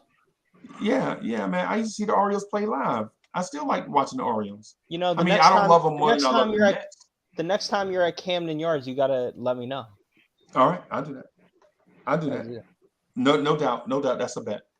But what I'm saying to AD, the reason why I bring up Brady Anderson, you know what I'm saying? The reason why I bring up that is because Bernard King never played an ounce of defense, and he didn't rebound. And Bernard King fans like AD are going to be like, so? Did you see him against the Boston Celtics in Game 7? Right. Did you see him against the Boston Celtics in Game 7?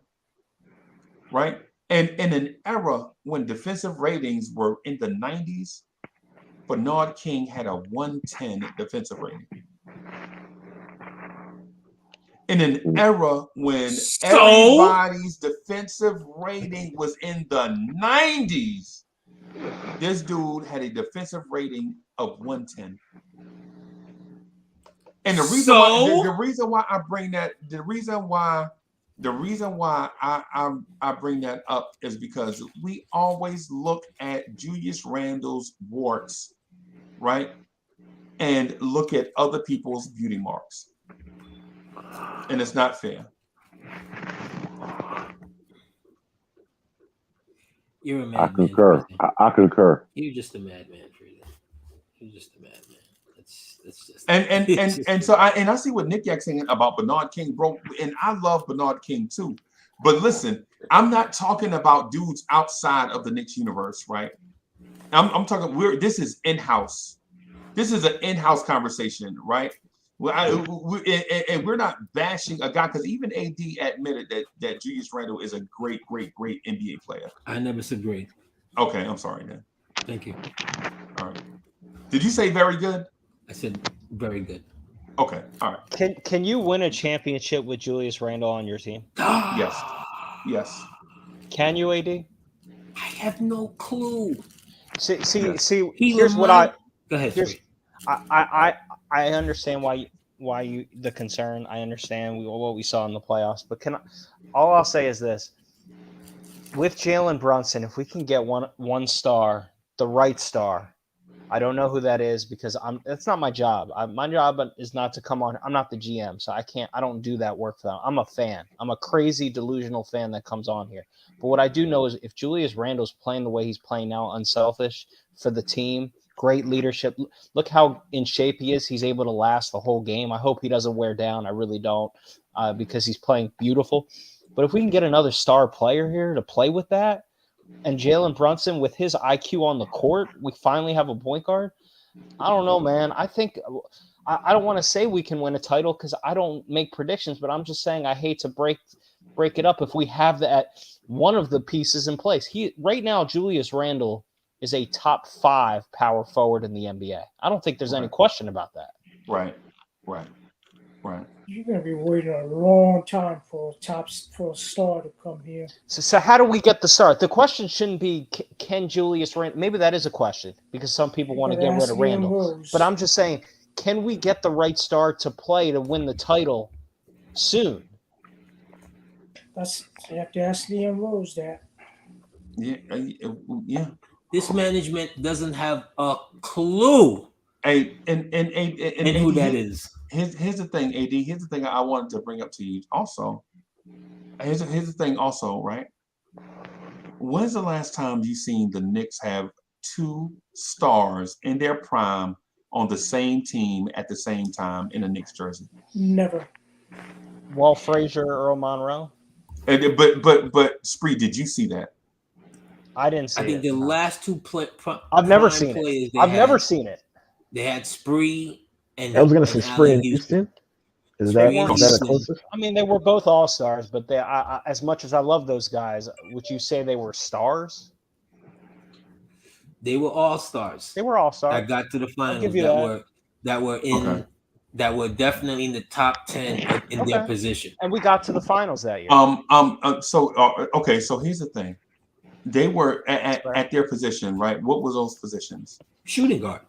Shooting guard. Right. Wing. They started together though. Well, So Spree Spree was eventually, they didn't so I mean Spree really. was small forward then, I guess.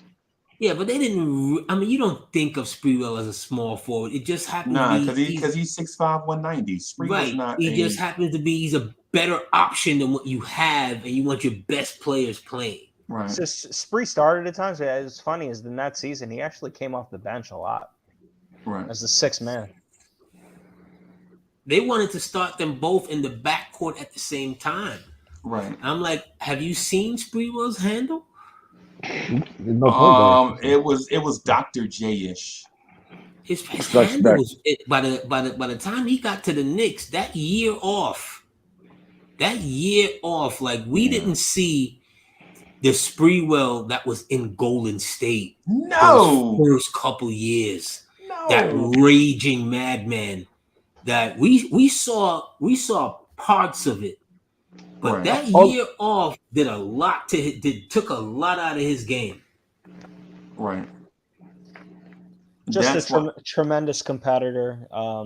And yeah, it took him a while. He was playing at the YMCA in Milwaukee to get himself back. He was still in good shape, but he was playing pickup basketball. It's not the same as the NBA, he wasn't in NBA shape. No. Chris Webber was his best friend at the time. And he said all Spree does is go to the gym and play basketball every day. He was playing pickup. When he was suspended, I'm talking about when he was suspended. Yeah. He was he said it at the press conference when they asked him, what have you done against shape? Well, I've been shooting hoops at the YMCA. Right. But it was something he lost. Like he wasn't that same efficient offensive basketball player. But then again, they played in a different system in Golden State. Yeah, and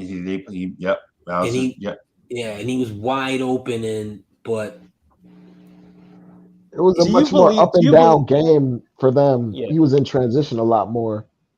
Right. Over there. Do you believe in Zach LaVine? Do you guys believe in Zach LaVine or you do not believe in Zach LaVine? I don't believe in Zach LaVine. Believe what exactly? Do you believe he is the right piece to bring to this team? No. Not I don't by see himself, him no. matching with Tibbs. Not by himself, no. Okay. AD. Zach LaVine would be our Spreewell. They're the same athletic profile. Right? They're the same athletic profile, same size. When I watch Zach play, I don't see a passion out of Zach. The thing with Zach is compared to Spreewell will go into the paint if there's 2 7-footers in the lane. He'll still keep slashing. Zach LaVine will settle for the jumper. If you take away the drive, he'll come up and take the lollygag and then take a long 32-foot 3-pointer just because. Yeah, it's like he's giving up his athleticism. I'm like, dude, I've seen this dude do a 720 from the free throw line. They both slash, but to your point, like he doesn't always take those angles. Yeah, he'll just settle at the end of the shot clock. And I mean, to me, he's a mystery man because he's very dynamic. Like he's a special athlete. Hey, Like, but I saw that same thing out of Bernard King in Golden State. I saw the same thing in Bernard King in Golden State, bro. But like legit, we'll say, man, I don't see you don't have that dog in him. Man, when Bernard King was in Golden State, you think Bernard King was happy? No, he was a drunk. He was a drunk in Golden State. That's the reason why all that talent, he wasn't happy in Golden State. And then Golden State Golden State traded him to New York for one of my favorite players of all time, and it rekindled the passion in Bernard King. Now, for anybody that don't know the Bernard King story and you dispute that, bro, I ain't even got words for you. Right? I ain't even got words for you. But so you think Levine will be rejuvenated? Is what you're saying? What I'm saying is, when organizations put bad teams together, you see cats like Julius Randle pouting. You see dudes in street clothes. You see dudes like Zach LaVine coming down taking 27-footers. But like Freezy, like for a guy as explosive as him, it makes no sense that he only takes 4 free throws attempts per game. Zero. Like Zero. None. He should be getting 8, 9, 10 just because. With his handle and his offensive prowess, that's mind-boggling. That's a dude that's shying away from contact. Right. What about what if Devin Booker 2 weeks from now says, "I want out of Phoenix"? Leon Rose, they have a private conversation that we lose a couple picks. Who cares? Would Devin Booker fit your criteria of a missing piece to add to this team? So would you consider Devin Booker and Zach LaVine? Why not get Allen Houston and Latrell Sprewell back on the same team? I would love that, but people would throw me off. Devin Booker's game reminds me of Allen Houston. Right? Yeah, right. The threat of going to the basket is always there, so you got to respect the sweet jumper. He's like sneaky athletic too. Like sneaky athletic. That's why would Devin Booker stay in Phoenix? They're not winning a title. They're not winning a title there. Right. It's not going to work there. I hope not. He has a good coach.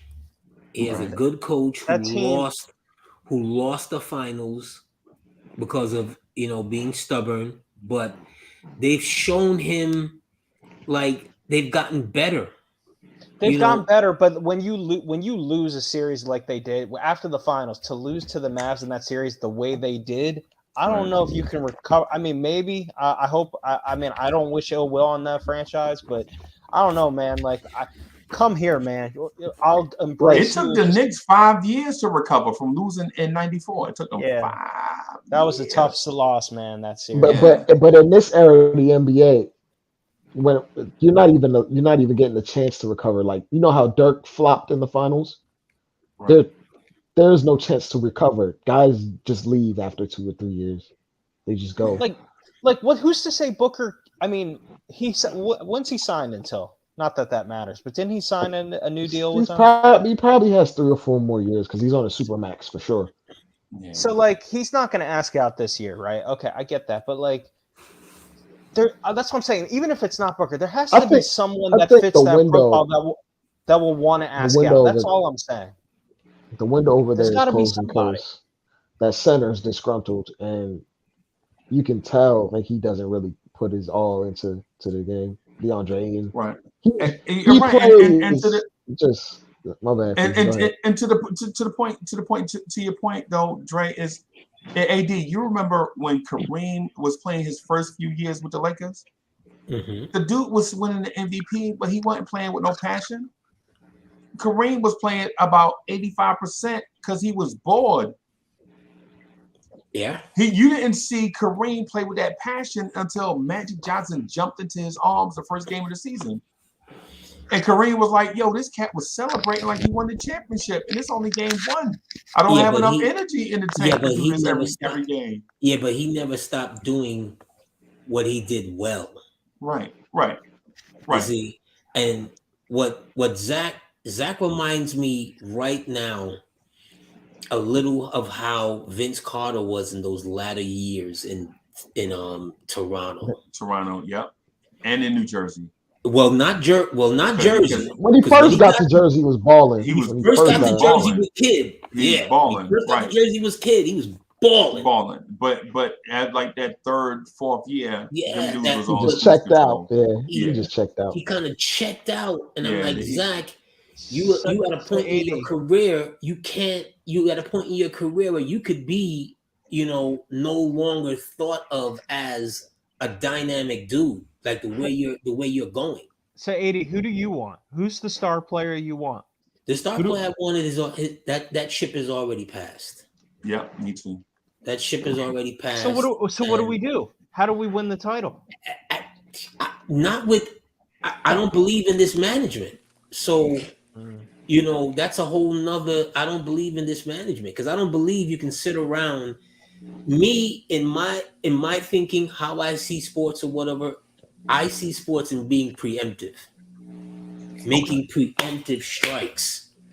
Okay. I don't believe that you can stockpile draft picks from now till whenever. That's for the OKCs of the world. That's fine for them out there. Right. You know what I mean? That's fine for them. That's for Did them. you want the Knicks to trade Donovan Mitchell? Oh my God. Oh. That's what he said. We're already off. Oh, okay. That's what we were talking about. He was going. He went there. So let me ask this. So you were willing to give up who for Donovan? I was willing to give up the entire team. Everybody. So if you were willing to give up the entire team, how would Donovan Mitchell have won a championship playing by himself? Here's your thing, though. Okay, you have to start from a building block of somewhere. Okay, someone mentioned Dallas earlier. The one thing Dallas did not do, they did not fail Dirk. They kept turning over the thing. They kept trying. They had, what's my guy from North Carolina that played with Vince Carter? They had him at one point. Brendan Haywood. The forward. Anton Jameson. They had Anton Jameson at one point. Sean Marion. They kept on until they found the right nucleus. Dirk was like in year 12. They kept on trying. So when you have somebody, this notion of, well, who's going to do that? That's up to management. No, I'm saying is like if you, I get that. I'm just saying if you give away all of the unprotected picks, the way to acquire additional talent, there's a couple ways. It's through trade, free agency, and the draft. So if you give away all of the draft picks, you're basically screwed in the draft. You trade all of your players to play with Donovan, so it's hard to fill. I don't think Donovan alone can win anything. No. You have 11 picks. I guess what I'm saying is you have 11 picks, right? By league rules, you can only trade half of them. Okay. So it's not like you're trading 11. I'm sorry, Adam. Half of your own picks. I guess my only thing is like the Cavs. I'm not saying the Knicks are blameless. I think they were caught off guard and that's their fault. I don't know what the Knicks were thinking. Only they know. But I'll just say this: I think the Cavs were in a better position to do that type of trade based on what they had remaining on the roster. That's all I'll say. Okay. Here's the thing. If you're going to look at another team and think, well, because they had this, you're always going to be in that position. You understand what I'm saying? Everybody has a different team. Let me ask you this. When we trade, did you want the Knicks to do that trade for Carmelo? Absolutely. Okay. So you were happy with. So let me ask this. What was your take on the Melo era? Understand this with Carmelo Anthony. This is why I tell, and I hate talking about this, but it's important. It's relevant. I'll talk about it. Okay. Yeah. And he's still out. The league was going into a lockout. Yep. Okay. With no movement on either side. No movement. You don't know how long this lockout was gonna last. And they only played 50 games the following season, right? Yeah, because the lockout lasted so long. Melo wanted his money. He was not going to wait in an uncertain lockout as far as what his future was going to be. Right. Denver spoke to the Knicks. Denver spoke to Brooklyn. He made it known to Dolan. This is when they totally had fired Walsh at this point because it was Dolan that was doing the negotiations. Because Walsh was an idiot. I'm sorry. Right? Walsh wasn't an idiot building the team from scratch. That's not the move that sunk them. The move that sunk them is when they had the amnesty clause. They did not amnesty Amari. Right. Who did they amnesty again? Phillips. Phillips. Oh yeah. which was the stupidest part. Amnestied a contract that was about to fall off of the roster. Right. So you But blame. that's So politics you. because Amari wanted to be here, and we should have just used it on him because it's stupid politics. And the funny thing about that, and y'all, My bad, do Spree. you know? No, you're good. No. You know what that rule is nicknamed, right? The Chauncey Billups. No, it's nicknamed the Allen Houston rule. Really? Oh, I didn't know that. They created that rule because some cats would sign a big contract and then get injured or be injured when they sign a contract and then be an albatross to teams like the Knicks. Now you got to pay Allen Houston 4 years, right? And he's not playing. So you have your highest paid player is on the books for 3 seasons, and you can't trade him, and you can't play him. But he's getting paid. When the league lost out on that right there, they didn't realize how genius that amnesty thing was. But they did it for one. They should have instituted where it's once every 5 years. Do they still have that? It is once every 10 years. No, you can't do it. No, that's gone. It's out of the CBA. It's gone. It's Okay. Right? So That's your whole thing, AD, your whole thing, just so I'm clear, your issue was more with what management did once we got Carmelo. Of course. Yeah, of course. And my issue with it is how do you beg the league to implement the rule because it happened to you, and then when it comes time to swing the hammer, you don't use it. You don't know how to use it. You don't know how to use it. Oh my God! And to keep it a buck, whatever potential trade we would have given up for Donovan Mitchell would have been more than whatever we gave him for Carmelo by far. Yeah, by far. That's true. Leon Rose failed to bring. Carmelo was top 3 at the time. My bad, Adam. Leon Rose, no, you're right. That's Leon fair. Rose failed to bring Donovan Mitchell to New York because he was stubborn. He was stubborn because he didn't want to give up RJ, Grimes, IQ. He was stubborn. Okay. So he lost his opportunity. Do you believe there's a New York tax, Anthony? Do you believe there's a New York tax? I don't believe that nonsense, right? Because here's the thing. What I keep telling people: the Garden flips the biggest bill in the NBA. There's the biggest cash cow in the NBA that holds weight. You're not playing with your junior varsity management. You're not. This is as big as it gets. So this tax nonsense is how you carry out business. And the people you put in positions to carry out business. You do not sign 5 power forwards after you lose out on KD. Yeah. That's not tax. That's stupidity. That's stupidity. Do you guys think we have a shot at LeBron? That's Yankee. No, we don't have a shot. No. Did you guys hear his comments? How he's feels like it's being wasted. He doesn't want to waste his last. He ain't going nowhere. He's just bluffing. Did you hear his comments like that? I read New York. Yeah, I read New York in those. I felt like he was talking about wanting to go to New York. No, I think he was trying to motivate the Lakers to do something. Yeah, he wants them to do something, and he's just gonna bide his time until his son gets to the NBA. That's fair. Goes wherever he's at. That sailed already. Yeah. How much times he already scored us like 3 times, man. Right. And Spree, here's the thing. I've been a Knicks fan for a long time. I ain't gonna really get into blah. But here's the thing. Right. When a player comes out of their mouth and says they don't want to play for the Knicks, done. Bro, I'm done with it. I don't care. You're not gonna make me like Kemba Walker. I don't care if he does put the uniform on. I'm still not gonna like him. Spencer Dinwiddie. So we could trade for Spencer Dinwiddie tomorrow. I'm still gonna dislike Spencer Dinwiddie because of the stuff he said when he was a Brooklyn Net. Mm-hmm. Dr. J, who I respect. Dr. J, when he said, I spent my time here with the Nets, I don't know if I can play for the Knicks. Done.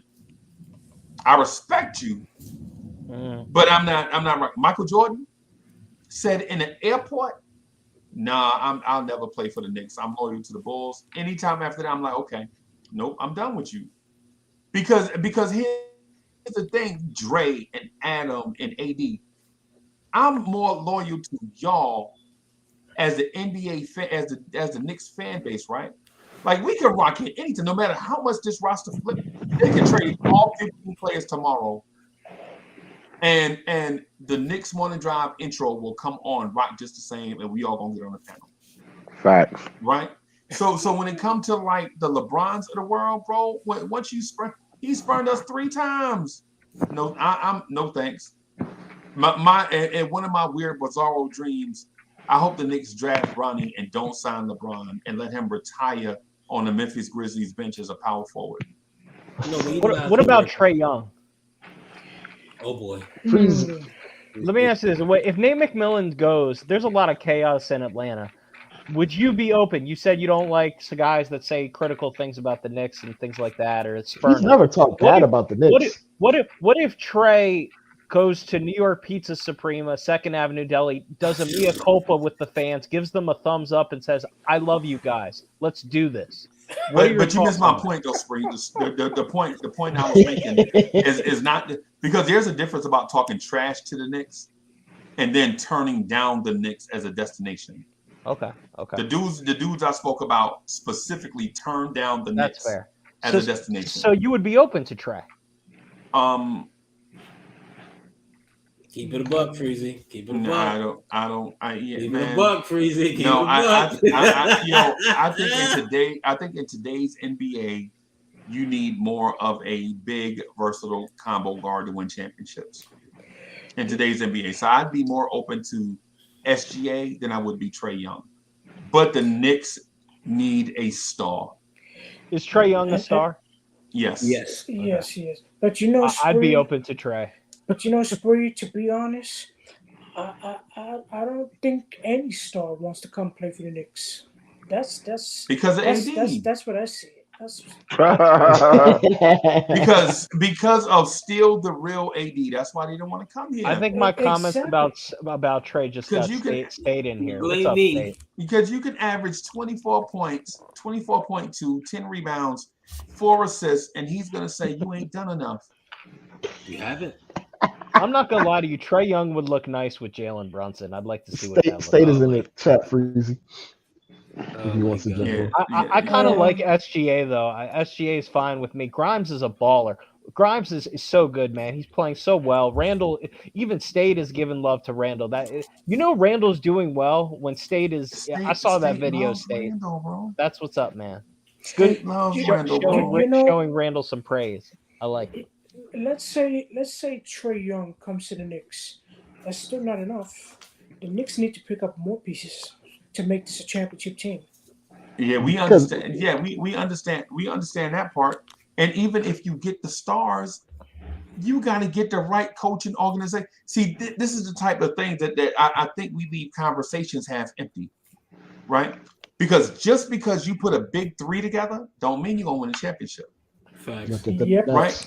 You have to have it in. You have to have an organization ready to win a championship. Yep. Right? And everybody wants to win a championship, but you have to have an organization ready to win a championship. And to be honest with you, the 4 other teams in our division are closer to being ready to win a championship than we are.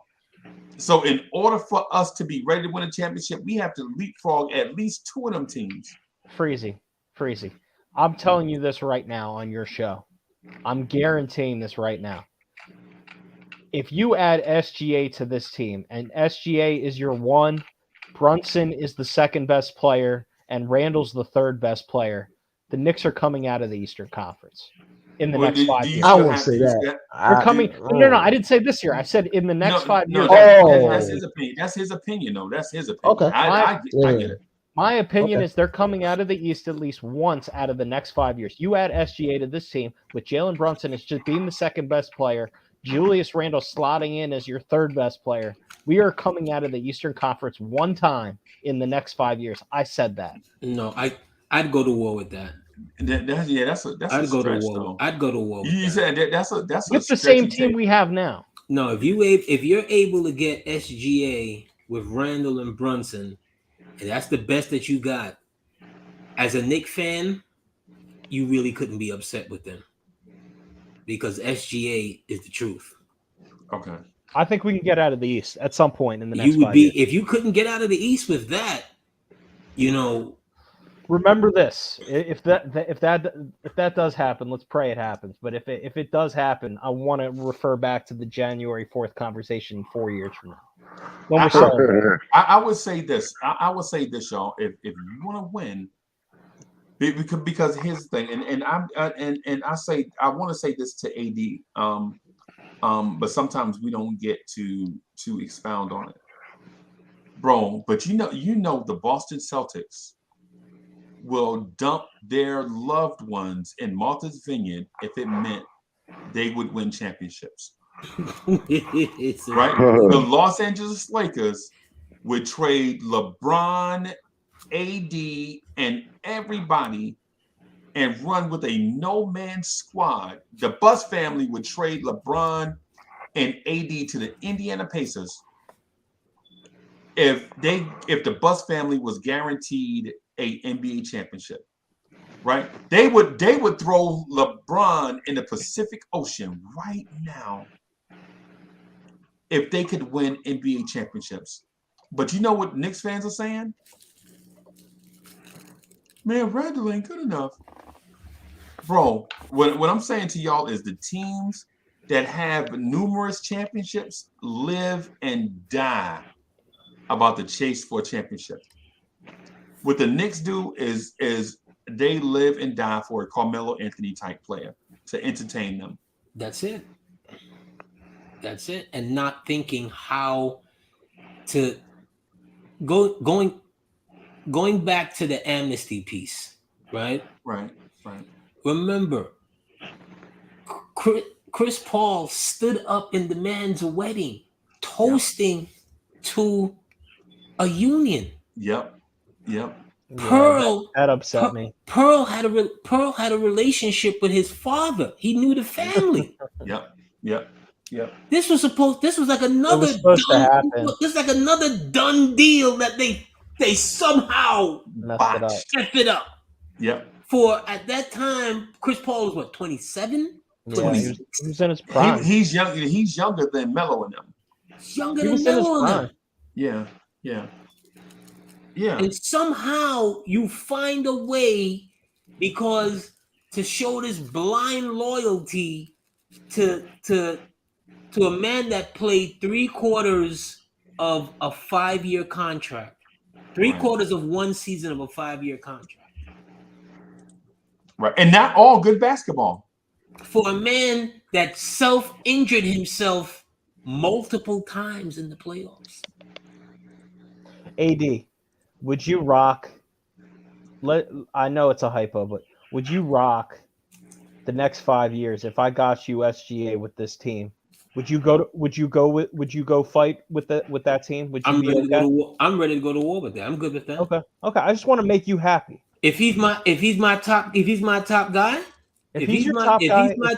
I'm ready to go to war with that. If Brunson's your second guy and making Randle the third guy, and Randle gets the ring, because it doesn't matter if you're the third guy, you still get the ring. You're okay with it. I'm ready to go to war with that. That's the best team you've had in 20 years. Mitchell Robinson's still here. You got Quentin Grimes still here. You still got all your pieces, but you have to give up 6 first-round picks, whatever. I don't care. That's the best team you've had since '99. Okay. I just want to feel people out here, so that's good. No, we're getting somewhere. We're making progress. Bro, there's a thing, bro. I just want to get to, man. Listen, it's as simple as, how bad does the Knicks organization want to win a championship? Not bad enough. They're not. Are they desperate? No, they're nowhere near there. Right, because AD, like, no lie, I'm gonna just reference Alex English and Tom Hammonds one more time, just real quick. So I'm sitting in a conference room in Florence, South Carolina, and we trying to do these franchise things. What happened is Alex English had owned like 40 Wendy's in South Carolina, and I'm looking to get the one up on 52 in Florence. We sit in the conference room, and he like everybody just having talks. I'm like, man, y'all rich, man. Y'all don't, and we just chopping it up. They don't know me, I don't know them, right? But they are going from being professional athletes to businessmen, right? And I'm going from being a businessman for a dude that was rich. I was his do boy. And trust me, that is a negative connotation. I was a do boy for a dude that had a lot of money. But I wasn't rich. I was broke and poor, but I was thirsty, hungry, right? And so Tom Hammonds, you know what I'm saying? He's talking on the phone with his son, like, yeah, man, just get out there and try. His son, like, man, but I'm tired. And I'm like, yo, you got that boy Spall. Until this is me talking to Tom Hammonds. His son was at Elizabeth City State or something, right? I'm like, man, I'm like, yo, you got that boy Spall, man. If I had the resources that y'all had, bro, I'd be. And Alex was like, man, you look desperate. And I'm like, yes, I am very desperate. And he was like, are you going to do the right thing? Do you have integrity? Yes, I have integrity. And Alex has told me, well, if you keep up that level of desperation and integrity, doing the right stuff, you'll be successful, right? And I'm like, man, bro, don't be shooting me no pipe dreams or nothing like that. He's like, nah, man, for real. People that achieve they goals, they have a certain level of desperation, but they will do the right thing. But they have a sense of urgency that is unlike everybody around them. It's like Dre. It's like, you know how they say that saying, cream rise to the top? Yeah. Yo, you know why cream rise to the top? Because everybody start at the bottom, and it's a fight to get to the top, bro. It's a fight to get to the top. When you at the bottom of that container and all that stuff is on top of you, you got to fight your way to the top. You got to be desperate, right? Well, When I see Leon Rose, you know what I see? I see Fat Cat. I see Fat Cat. I just wanted to see. That's why you're my man. Fat Cat. I was gonna, cause like Freezy, for real. He's almost like a defanged like predator or something, because Leon Rose doesn't get to the position. He the lion at the zoo, bro. He doesn't get to that position without being cutthroat at any, like, for the majority of his entire professional life, and then he gets here and he's like chilling. But Dre, you know what though? He reached the top in another profession, and he doesn't realize that he's at the bottom in a new profession. He thinks he's at the top of he's at the paramount. No, you ain't there, bro. You at the bottom, bro. Yeah, but that's where we differ, Freezy. I don't think he's at the bottom. No, because hear me out, right? Look how lazy he is with the resources. He's been here 3 years. What Euro talent have the Knicks brought over? Right. What Euro talent have they unearthed in 3 years to bring over? None.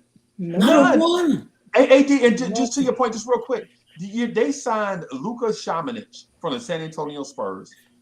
He was a first round pick by the San Antonio Spurs. The Spurs cut him, right? They brought him here and paid him more money than they were paying their starting center, Mitchell Robinson. And Luka Šamanić never played 1 minute with the big club. They cut him. Crazy. They paid that joker more than they was paying Mitch. Peace. All right, bro. Peace. Crazy. That's where, if you, to your desperation point, that's where they're not desperate. Because if you're desperate, you're looking high and low. How is it Golden State is able to pluck a G League guy who's an intricate part of their championship? Right. How do they trade? Think about this. They traded or they made a trade with Minnesota and got Wiggins and a first round pick that turned into Jonathan Kuminga. Dre, think about it. They traded D'Angelo Russell to Minnesota and turned D'Angelo Russell into Andrew Wiggins and Jonathan Kuminga. Like Freezy, this is what happens when you are in lockstep with your coaching, your front office, in the same philosophies, and you have a system and a culture present.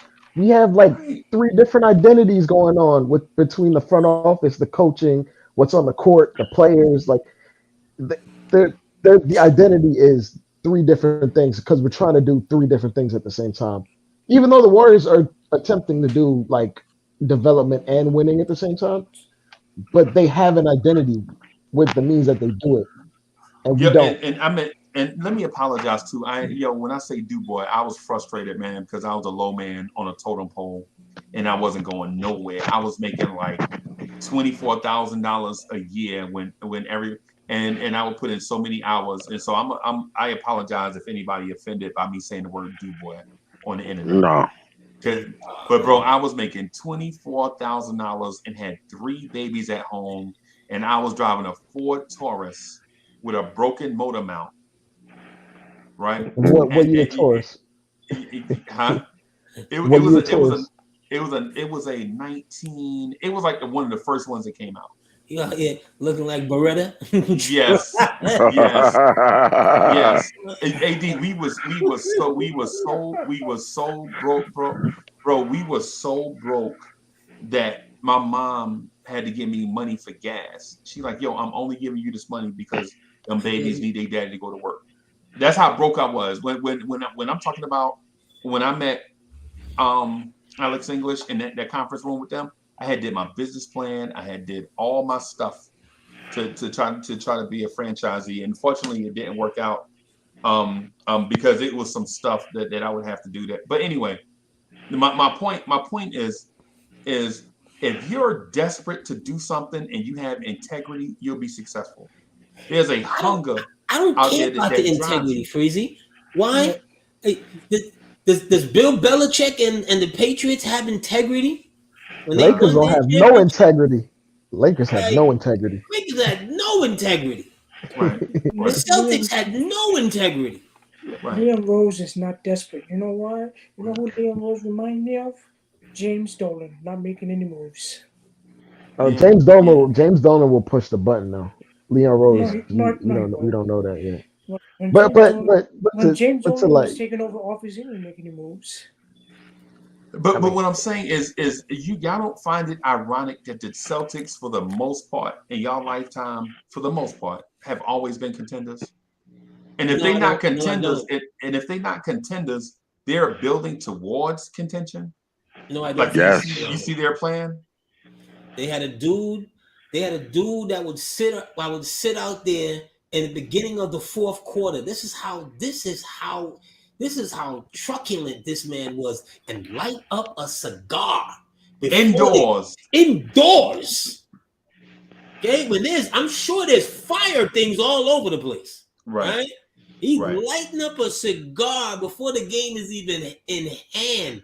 That's the bravado. That's what you have to have. People and he's from New York. And he was from New York. And that's the kind of bravado you have to have. The way how he used to treat the ABA, he used to defecate on them verbally every chance he had. Right. Like, He built you guys ain't good enough to come over he made here. a lot of enemies, man. But because he made a lot of enemies because he was doing the right thing. And all you gotta do is look up in the air. All you gotta do is point to the sky. Yep. See the banners up there? But Red Albright was a man of integrity. He did a lot of stuff for the NBA, bro. He was just our enemy because he coached Boston. New York was not smart enough to pull him away to bring him to his hometown. When you don't have visionaries, Freezy, when you don't have someone in the meeting room that has something that's different than what everyone is saying, and you can't hear that person, you're doomed for failure. You're doomed. You gotta have people in your organization that has vision. You know what I mean? That's like, this is where the game is going. Right. Right. Right. Yeah. I feel you, AD. But think about this. If I name the top 5 most desperate franchises to win in the NBA, are the Knicks in the top 5? Of course, In without theory, Not question. maybe the fan base, but not the actual organization. I'm not gonna the tell you, organization. Yeah. this organization more desperate to win a championship than the Miami Heat? No, oh God, No, hell Is no. this organization more thirsty to win a championship than the Golden State Warriors?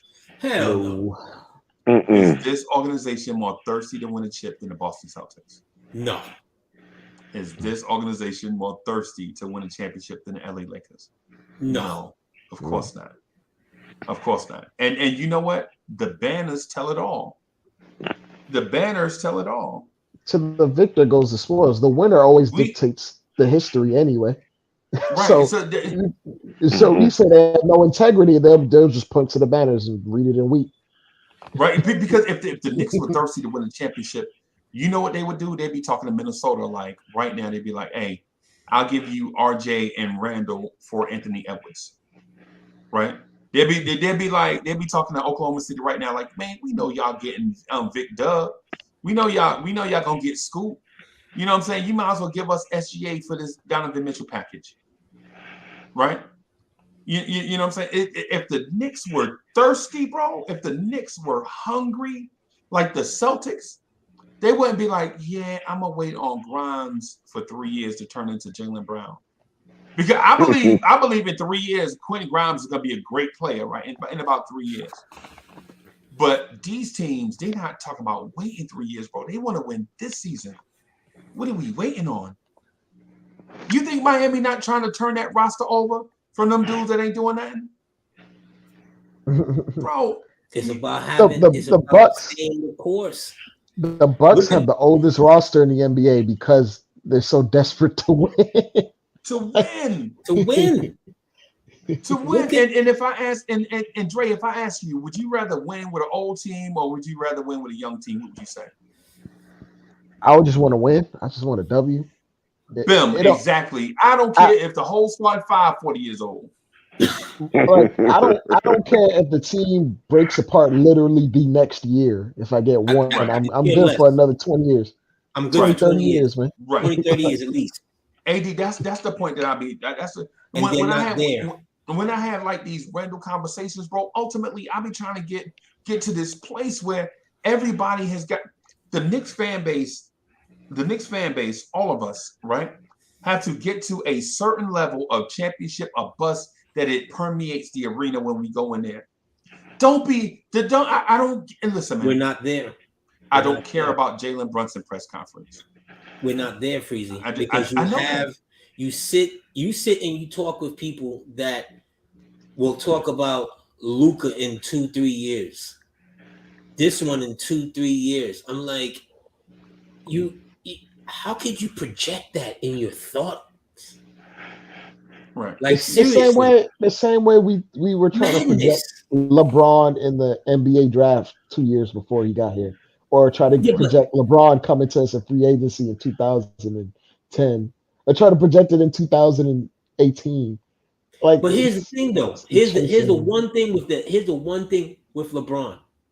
Right. You always knew that he was going to be a free agent. So in theory, just in theory, you would have a chance to talk to him. None of these guys are signing 1-2 year outs. They're not the king. They're taking that money. Right. So then now you have to wait until the situation goes bad. How do you for a trade? That's How do you plan like that? You had to wait for somebody else's situation to go bad. Right. And AD, you know what? We talk. We here recently about the last 2 months or so, we've been talking to other fan bases around the league about how they feel about their fan base winning a championship. Bro, of all the fan bases I talk to, bro, the Dallas Mavericks give me the vibe that they are the hungriest for a championship. Like they would trade that entire roster for another star to go with Luka. And you know what we're saying? We're saying Cam Reddish needs more minutes. They're saying that because they don't want Luka to get frustrated. But they want to win. They want to win a championship. Yeah, AD, they want to win. But they want to win it with Luka. Right, because Luka's a star, and right. Luka and you know, if Luka's half the battle. So right. They already have Luka is a queen on the chessboard, bro. But he's a queen on the chessboard with no other pieces, right? But the Knicks have all these pawns. They're like, we have an army of pawns, bro. We got 8 pieces on the board. Not even a knight. Not even no a knight, no rook, no bishop, no king. Right? And so we equate that 8 pawns is equal to 1 queen. It's not. It's not, bro. It's not. You got to go out. You got to go out and get. You got to go out and get. When you have your opportunity, you have to strike. You have to strike, and you cannot. Here's the thing that with that D Mitchell, and I don't want to go back on it, but fine. Right. When you put out the information out there that you weren't even in the negotiations, that you weren't the guy that's handling that's the most Al Bianchi type thing I've ever heard in my life. God. Like, dude, is that what you really want the fan base to think? Right. That something this pivotal, it's next to the man, next to the man, next to the man. Yes. Way down the line, like y'all trading grocery stamps, right? Baseball cards, bro. Come on, bro. How could you put that out there? How could that come out there? Right, bro. That is the most Pink Panther thing I have ever heard in my life. Oh, I didn't know till the last minute. You know, by the time it got to me, the deal was already done, bro. But Knicks channels on YouTube had more info than him. What? That don't even make sense. Man. Yeah, he's AD. That's what I'm saying. That's what I was saying. That this dude, bro. I'm telling you. I know I use this analogy a lot, but when you pour soda in a bottle, bro, when you pour soda in a cup, all that soda in a bottle with a cup want to rise to the top, bro. All of it. The part that don't, they got beat out. The bubbles you see at the top are the ones that won. Right?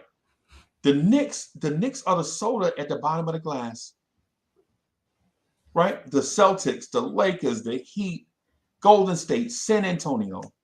Bro, they want to when I talk to Detroit, bro, my man Jayden be rocking over there, my cousin. Right? They rocking over there, bro. I'm like, yo, what's up with Sadiq Bey? They're like, yo, we'll trade all these cats for a star right now. And like, even Jaden Ivey, yeah, what we waiting on, bro? We want to win. We've been losing for too long. Y'all not gonna be patient with Dwayne Casey? No, Dwayne Casey got 1 more year. If not, we ain't going to the games no more. But the Knicks are talking about Jericho Sims need to play some more minutes at the 4. What? I'm talking about Knicks. I'm talking about Knicks fans. No. I'm agreeing. I'm like, what?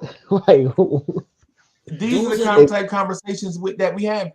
Dre, do you notice that even with us, even when the chat be big, we never have the conversation of win a championship at all cost? You notice that we never have that conversation, never. Right? We got to win a championship on specific terms. Yeah. Right. We never have. That's maddening. Right. Think about this. When have we, like, y'all been rocking with us for a long time, like 2 years, right? How often do we have the conversation of we want a championship at all cost? Maybe once in 3 years, maybe once in the 2 years that I've had the channel open, we've done it. And it was this summer when we were talking about getting Donovan Mitchell. We were these things take hard decisions. if you're of the belief that going through the draft is the fastest way to get into a championship roster, then you make the hard decision of flipping a guy out of here for just 2 picks or something. Right. You have to make Yep. hard decisions. If you believe getting a superstar is that, then you pull the Donovan Mitchell trade at whatever cost it takes. But these Bro, guys in the front office don't want to make the hard decisions. They they just don't want to want to do that lollygag in the middle of and whatever play and nice try, with the media. yeah, and just hang That's it. on. Like you got to make the hard decision at some point. Otherwise, you're just wasting time. Dre, would you do Julius Randle and RJ Barrett for Anthony Edwards? I No. would. I mean, I would. It'd would. be, it'd I be so would. done, bro. And I would take and listen. And this is just me talking in this moment about championship or bust, right?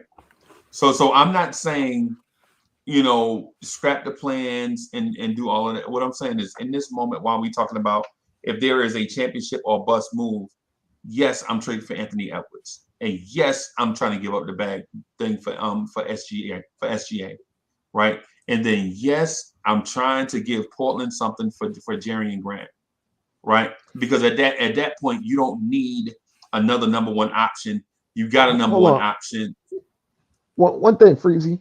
Like I know you'd say no, but I'm gonna give you literally Anthony Edwards' last 10 games. By the way, he's 21 years old. Right. 37, 27, 23, 30, 29, 27, 30, 30, 29, while being the only real option on that team. Right. Team's game plan Right. to stop him, and he's Because Cat is 21. out. I'm not saying no as in I don't like him as a player. You know what I mean? When I see him, I'm like, it's his maturity, I think, with him. When I watch his game, I'm like, he's a bona fide star. You know what? And I probably will change my take on that. I would make that. But I'm worried about him. I'm worried about him in this environment. I'm worried about him. Like, I feel that. Would he stay the course? And that's the only thing with him. Because he has like a lot of class clown in him. If you follow him, there's a little something there. Right, but if you're a class clown, you'll be a class clown in Minnesota too. If you're a class clown, if that's your personality, you're gonna be a class clown wherever you go. It's just when I see him, I'm gonna keep it a stack. I see potential top 5 player in the league at some point whenever he hits his peak or prime. Okay. And I would rather lock into someone at 21, 22 years old that's dropping 30 at will. Easily. At will. No, you're right. Rather than you see how hard it is for Julius Randle to get his 30. Julius Randle has to take a ton of 3-pointers to get his 30 or brutalize himself in the paint and get a lot of calls. Right. This dude, Anthony Edwards, is blowing by everyone to get to where he needs to go to. Right. It doesn't matter who's in front of him. And if he ever get in shape, bro, if Anthony Edwards ever come in rocked up, bro, the NBA is over. The thing is, he's actually been like when I was watching the Wolves telecast, and last year he was like 11% body fat. He came in this year around 7. And now he's playing damn near 4. And he's playing damn near 40 minutes this last stretch with Cat out. He's got that he's got a Mitch Richmond body. You remember Mitch Richmond? Yeah. He got that Mitch Richmond type body. Mitch might have been bigger upstairs, but and like he deals out punishment, even though he's 6'4". Right. He deals out punishment. No, he's a power player. You remember Blue Edwards? AD, you remember Blue Edwards? Yeah. That type of build. Like he's got that. He's a power dude. I was just worried about him. Like I'm thinking about it more and more. No, I would make that. I definitely would make that. But and I would take the other stuff and go get you an SGA type player, and run and have that be the start of your build towards a championship. They're not looking. You see what I'm saying? As we're talking about that, and of course, absolutely, but that it takes them, as Dre was saying, someone to make the hard decisions. Right. The hard decisions, like we're gonna turn this crop totally over. Right. You know what I mean? Because it has to be done. They're not. It's like if we get a little bit of progress, we'll make a cute move here and there. That's just I just don't understand that with them. Right. It's like they're trying to nibble around and then Yeah. throw us a bone. It's like here's this Derrick Rose contract. Enjoy that. Right. You might make the Right. playoffs with it, but it ain't really taking us anywhere in Would terms you of be surprised long-term if you heard? competitiveness. Would you be surprised if you heard the Knicks traded Derrick Rose for a second round pick? No. Nope. That'd be like Nope. the top of their move. No. Now that would be a means to recoup whatever we lost for Cam, for But losing that Cam for fits nothing. their MO. Right. I mean, like in theory, you want your front office to do things like that, but you also want them to take the hard stance and hard decisions. You have to win in the margins, and you have to win the bigger trades. Like just like for instance, getting these second rounders and tacking them on that we use to get out of mistakes that we made. You want to have that ability to always nibble, but you need to take a hard stance and make a hard decision at some point. You can't just nibble everything, I think nibble that around I with think the everything. hard decision was made for them. I think the decision to keep Randle was a difficult decision, especially after how last season played out. Right. But I think they know that they were the root cause and not Randle being the root cause of last season, bro. That roster was so flawed last year that every one of us, including Randle, was frustrated. It we like a sane, well, I wouldn't even say a sane franchise, but if Danny Age ran this franchise and after that particular playoff series or whatever happened, he would have he would not have signed Evan Fournier. He would have just blew it up and started over. Basically, what he did with the Utah Jazz. He saw what the Utah Jazz did in the playoffs.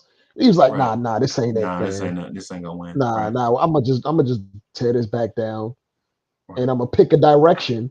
I'm gonna pick a hard stance on a rebuilding direction. We Okay. might win Right. in a temporary right now, but I'm gonna stack Right. up everything I can. So when I have this player like Laurie Markkinen and he proves to be an All NBA type player, then I'm gonna just toss everything out to get a star next to him.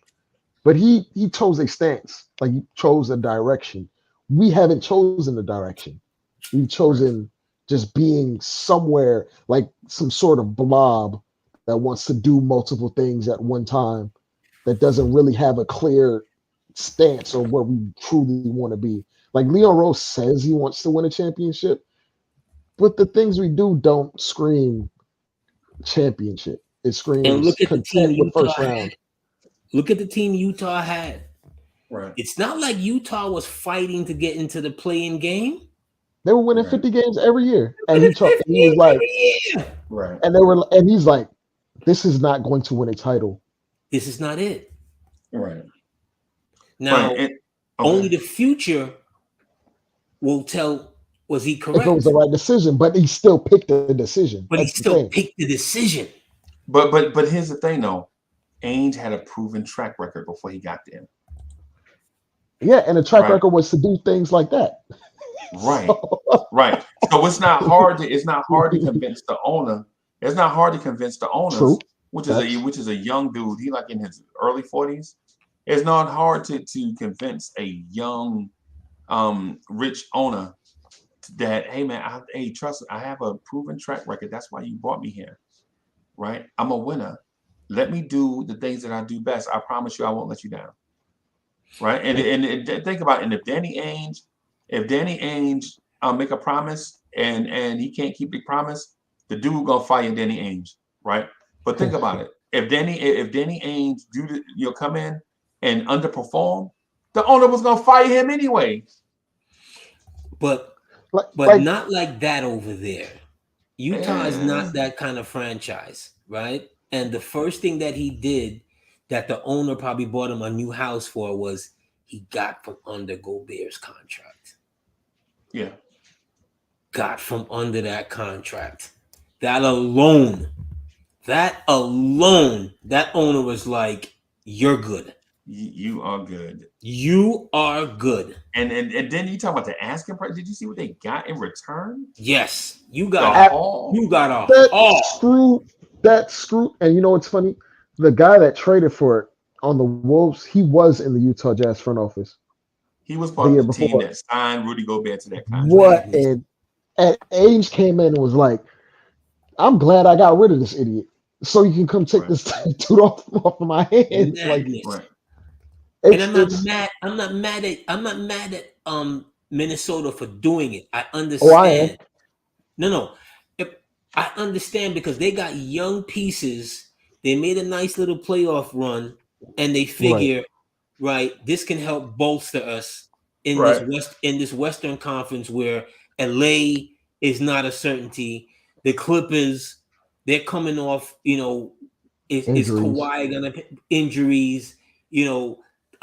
Phoenix wasn't a look at Phoenix, Yeah. the shape. The only thing that was, out there that was really like in their way was like the defending champs. So I understand them and Memphis. So I understand them saying, well, let's try and bolster the team. They just did it the wrong way. Yeah, they Yeah. just made a wrong basketball decision, but the actual Yeah. decision to do something was the right decision. It was just Yeah.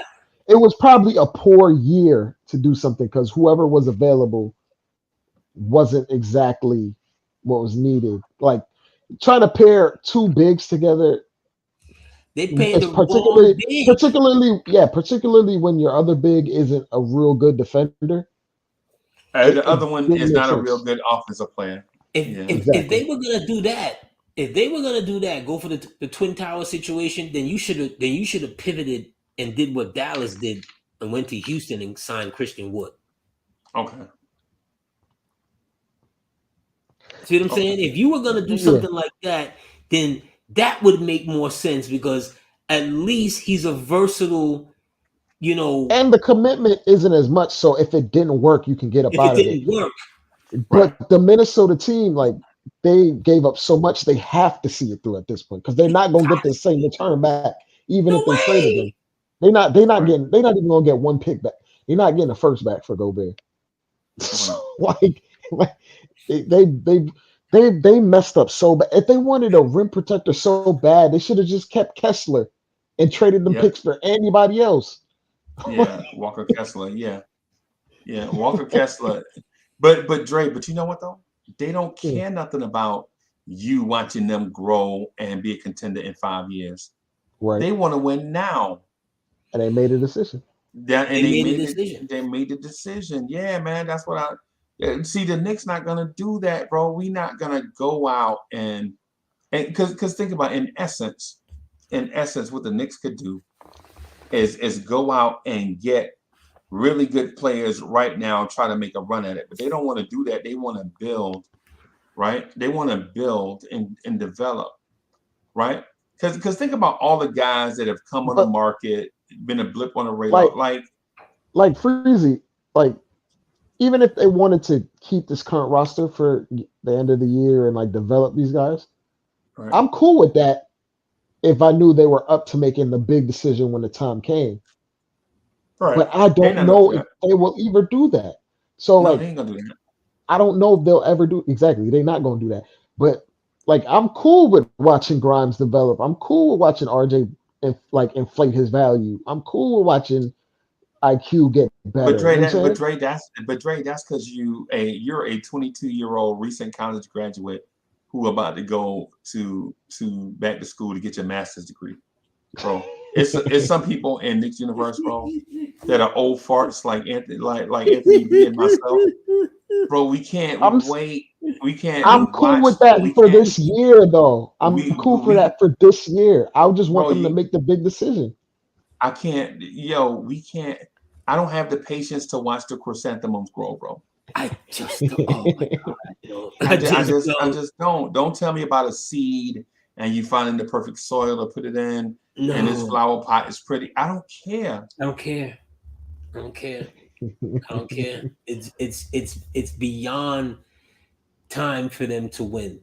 It's beyond time for them to like again. we may not like or look what's happened with Atlanta, but they made a decision. They went out there and tried to bolster their situation and got a top young guard. Meanwhile, the Knicks paid $8 million for Isaiah Hartenstein. Meanwhile, the Knicks paid $8 Oh million my for Isaiah God. Hartenstein. Where EG 14,000 at? I've He seen him hiding, bro. already. He ain't on You're here trolling. though. Yeah, This is what I'm you talking wrong. about. When you in your position like this, to me, the teams that are underneath me, they bottom feeders. Right. I'm attacking them. The Right. Sacramentos of the world, y'all got 2-point guards there for 3 years. Y'all don't know what to do with that. Sacramento made a decision, bro. Sacramento They made made a a decision. decision. They said, Yo, and when okay, you they said we paying De'Aaron Fox all this money. Okay, he gonna be the star. You gotta be the star. Cool, Halliburton, you're cool, but we need a complimentary player for De'Aaron right now. And they're 20 and 16 right now in the West. They had him, Halliburton, Fox, Buddy Yield. They had all the young guards. and don't forget Davion Mitchell. Davion Mitchell. They were the perfect trading partners with the Knicks. Right. They were sitting. It's like, what are you guys waiting for? How can you not get this done? They made a decision. They got Sabonis and then they got Herter. Like they made a decision. They're like, I'm tired of sucking, bro. Like And Malik Monk. I And wanna Malik get- Monk. yeah, And like, Dante DiVincenzo. right. No, DiVincenzo's on the Warriors. Dante DiVincenzo's on the Warriors. Yeah. But Yeah, they had him last year. I'm sorry. Yeah, but like Herter, like they made a decision. They're like, okay, we're tired of not making the playoffs. I don't care what happens. I'm gonna push my chips forward and I'll make a successful season. And then they got Mike Brown, which is a reputable coach. Like they didn't settle. And He's how a can championship level coach. And how can these two ball dominant point guards coexist forever? It's not going to work. Right. But they don't care. They don't care that it's the odd couple, bro.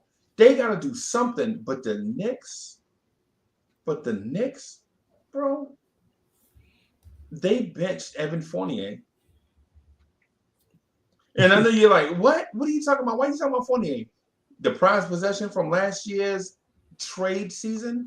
Because what people don't realize is Evan Fournier was acquired in a sign and trade. And why that seems like semantics to some and important to me is not only am I paying Evan Fournier 20% above market price, I gave away assets in a trade to get him. Yo, Freezy, like another thing that parallels the Kings, they drafted a point guard thinking maybe this is the end of the year, and then they paid De'Aaron, and they were like, you know what? Since his value is at his highest, I'm going to flip this point guard. When Obi was dropping these 40 pieces, we should have just flipped them in the offseason. Flipped them this summer. Instead of like playing this double dutch, like 1 foot in, 1 foot out. Hey, Dre, you know what they should have did at 11? They should have packaged 11 and Obi to trade up and get Shady on Shaw. Oh my God! Imagine him on the wing.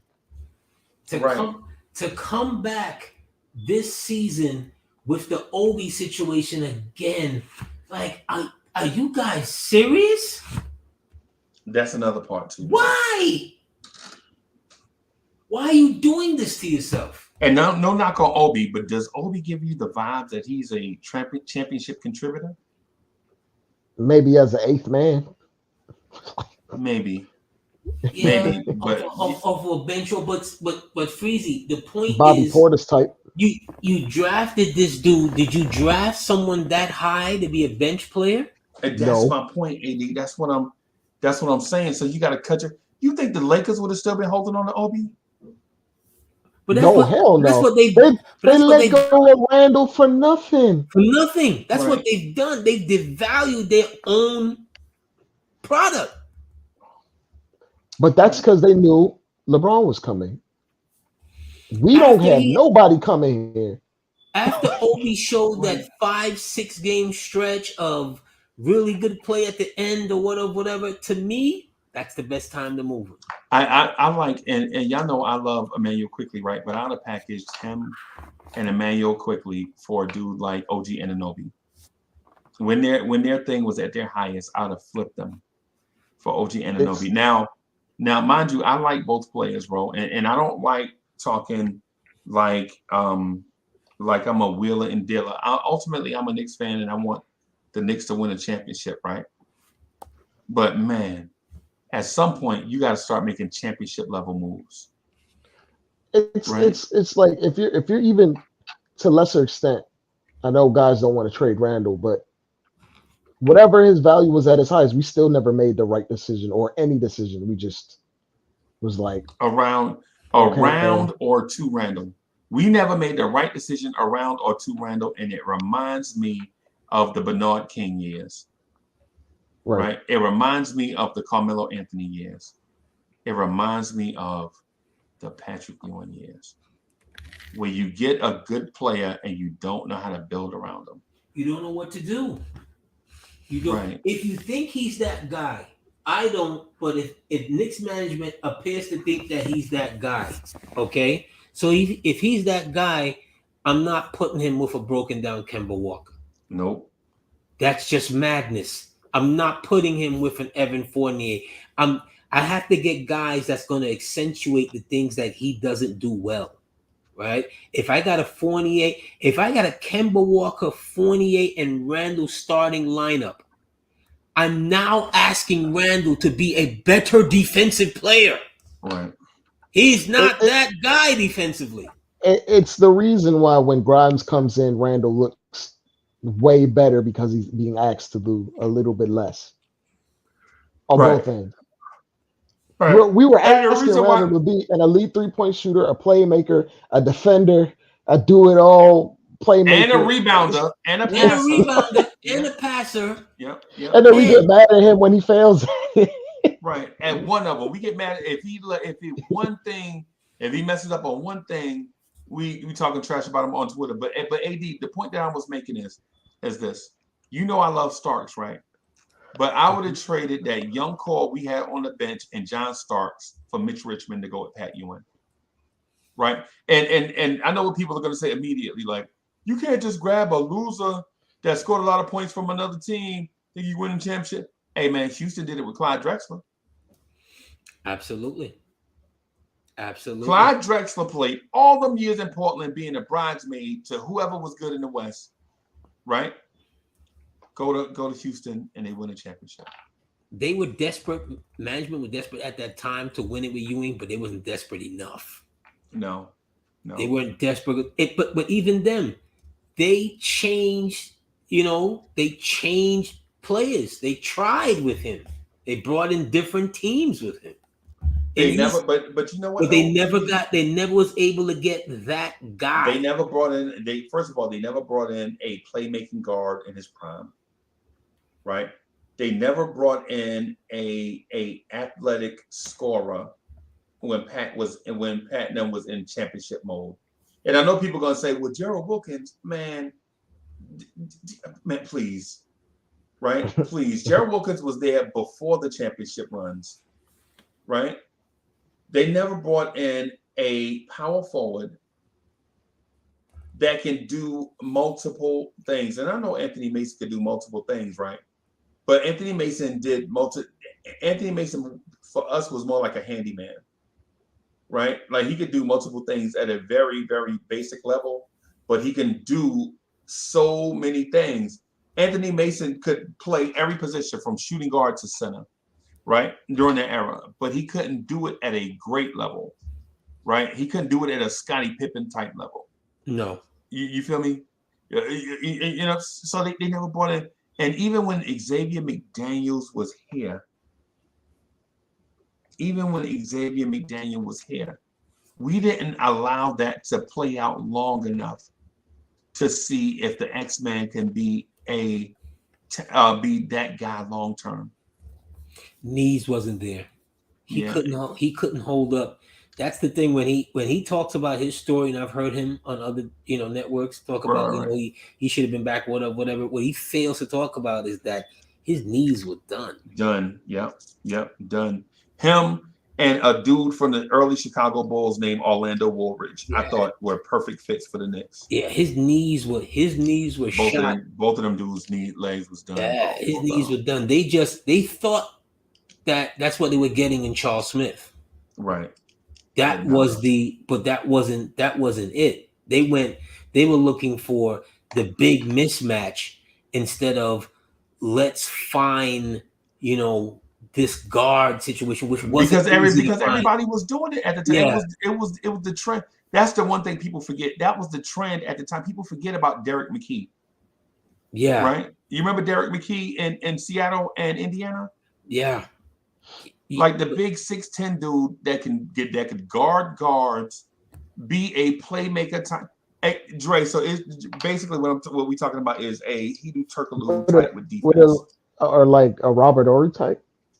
Robert Ory too. Yeah, Robert Ory too. Well, but for me, they always needed a better offensive guard, consistent guard. Right. That was the one. That's the one thing that Starks lacked, which was consistency. Right. Because, like whenever I were to go back and like jog the mind of older Knicks fans or even my pops, he said whenever Starks was on, the Knicks were virtually unbeatable, like blowouts. Unbeatable. Yep. Nothing you could do at that point when he was on, but he had a thing in him where he would take some really off 3-point shots off one leg, things like that. Not understanding time and score. Right. Not to get himself going. You know what I mean? To get himself going. And they needed a bit more dependability at that position. I felt like they need to get that at point guard. A point guard would rein him in. Yeah, because a good point guard dictates the overall shot selection. Right, but our point guard play was so hit or miss that Starks had to play. He was a combo guard, basically. Mm-hmm. People think of it as a shooting guard, but think about this: he had to defend on any given night. He had to defend Reggie Miller, Mitch Richmond, Clyde Drexler, Michael Jordan, Dan Marley, Kevin Johnson, Hersey Hawkins, Del Curry, Gerald Wilkins, Reggie Lewis, Johnny Dawkins, any Calvert Chaney's, anybody, right? He had to go. Whoever was the best 1, 2, or 3, Starks had to guard him, right? And then he had to come down, and then he had to come down and initiate offense because for some reason, our point guards felt like they could just go to Pat whenever. But Starks' main mission in life, and I hear a lot of people say the only reason why he was a Knick for that long was because he believed in Pat Ewing and would get Pat Ewing the ball regardless of what it was. Now, if Starks ever hit 2 shots in a row, Pat would be like, no, go shoot. You know what I'm saying? Like they had this synergy. Like that's the reason why they played together the longest, because Starks believed in Pat, right? But Pat it didn't matter if you had Kiki Vandeweghe, Gerald Wilkins, Xavier McDaniels, Charles Oakley. It don't matter who you had. Pat would only defer to Starks in certain moments. He would only defer to Starks, bro. Because Starks could get hot. And, in the times, remember, before he hurts his knee in that playoff run in 94, he's an all-star. Yep. He hurt his knee, but he hurt his knee 15 games before the end of the season. Yeah. He shouldn't have even been playing. He shouldn't have even been on that playoff roster. He shouldn't have been on the roster, but they couldn't keep him off the roster. They couldn't. Jeff Van Gundy tells the story all the time. Yeah. That Pat Riley told Starks that he wasn't going to be on the playoff roster, and Jeff Van Gundy went in the training room, and John Starks' knee was big as a bowling ball, and everybody was in there, and Van Gundy had to be the Grim Reaper and tell him, but he looked Starks in the eye, and he looked at the door, and he was like, do I tell Starks this in the door and haul ass, or do I tell him like a man face to face and try to make it to the door? Because either way, Jeff Van Gundy was going to catch an L if he told Starks he wasn't going to be on that playoff lineup and playoff roster, right? So Jeff Van Gundy says, I could not. Yeah, he was like, I could not tell John that. I couldn't. I just couldn't. And he went back and told Pat Riley, and Pat Riley, what you want me to tell him? He was like, yeah, you tell him. And you notice that John Starks was still on that roster, right? But they just kept doubling down on, like, I like Anthony Bonner. Right. I wouldn't have had him on my team in anything more than spot moments. Yep. And there were times when Bonner was a good defender, long arms. I get it. Bonner was he could hideous. handle, bro. He's hideous offensively. Yeah, but AD, he's hideous offensively. I know. You could step back 15 feet and let him shoot that shot. And so, Dre, in case you don't know what Anthony Bonner's player type was, he looked like a run-on test type player. Right. Yeah, but just not as skillful. But just not as skilled as Ronnie. You know, nowhere near as skillful. Yeah. And so Anthony, I saw Anthony Bonner. No lie, I saw this game on WWOR. We was playing the Lakers one night. It was like the 10:30 game, 10:30 for us, right? So it was a 10:30 for us game. I'm watching, and you know what I'm saying, I got school the next day and all this, you know, blah blah blah. Anthony Bonner gets a rebound, and the Lakers are the NBA champs, right? Was I in school? No, I wasn't in school. What was I? I can't remember. Anyway, Anthony Bonner grabs a rebound, right? In between four Lakers. Whoop-de-doo. I'm not saying he was that great of a rebound. I'm saying he just happened to get the rebound with four Lakers.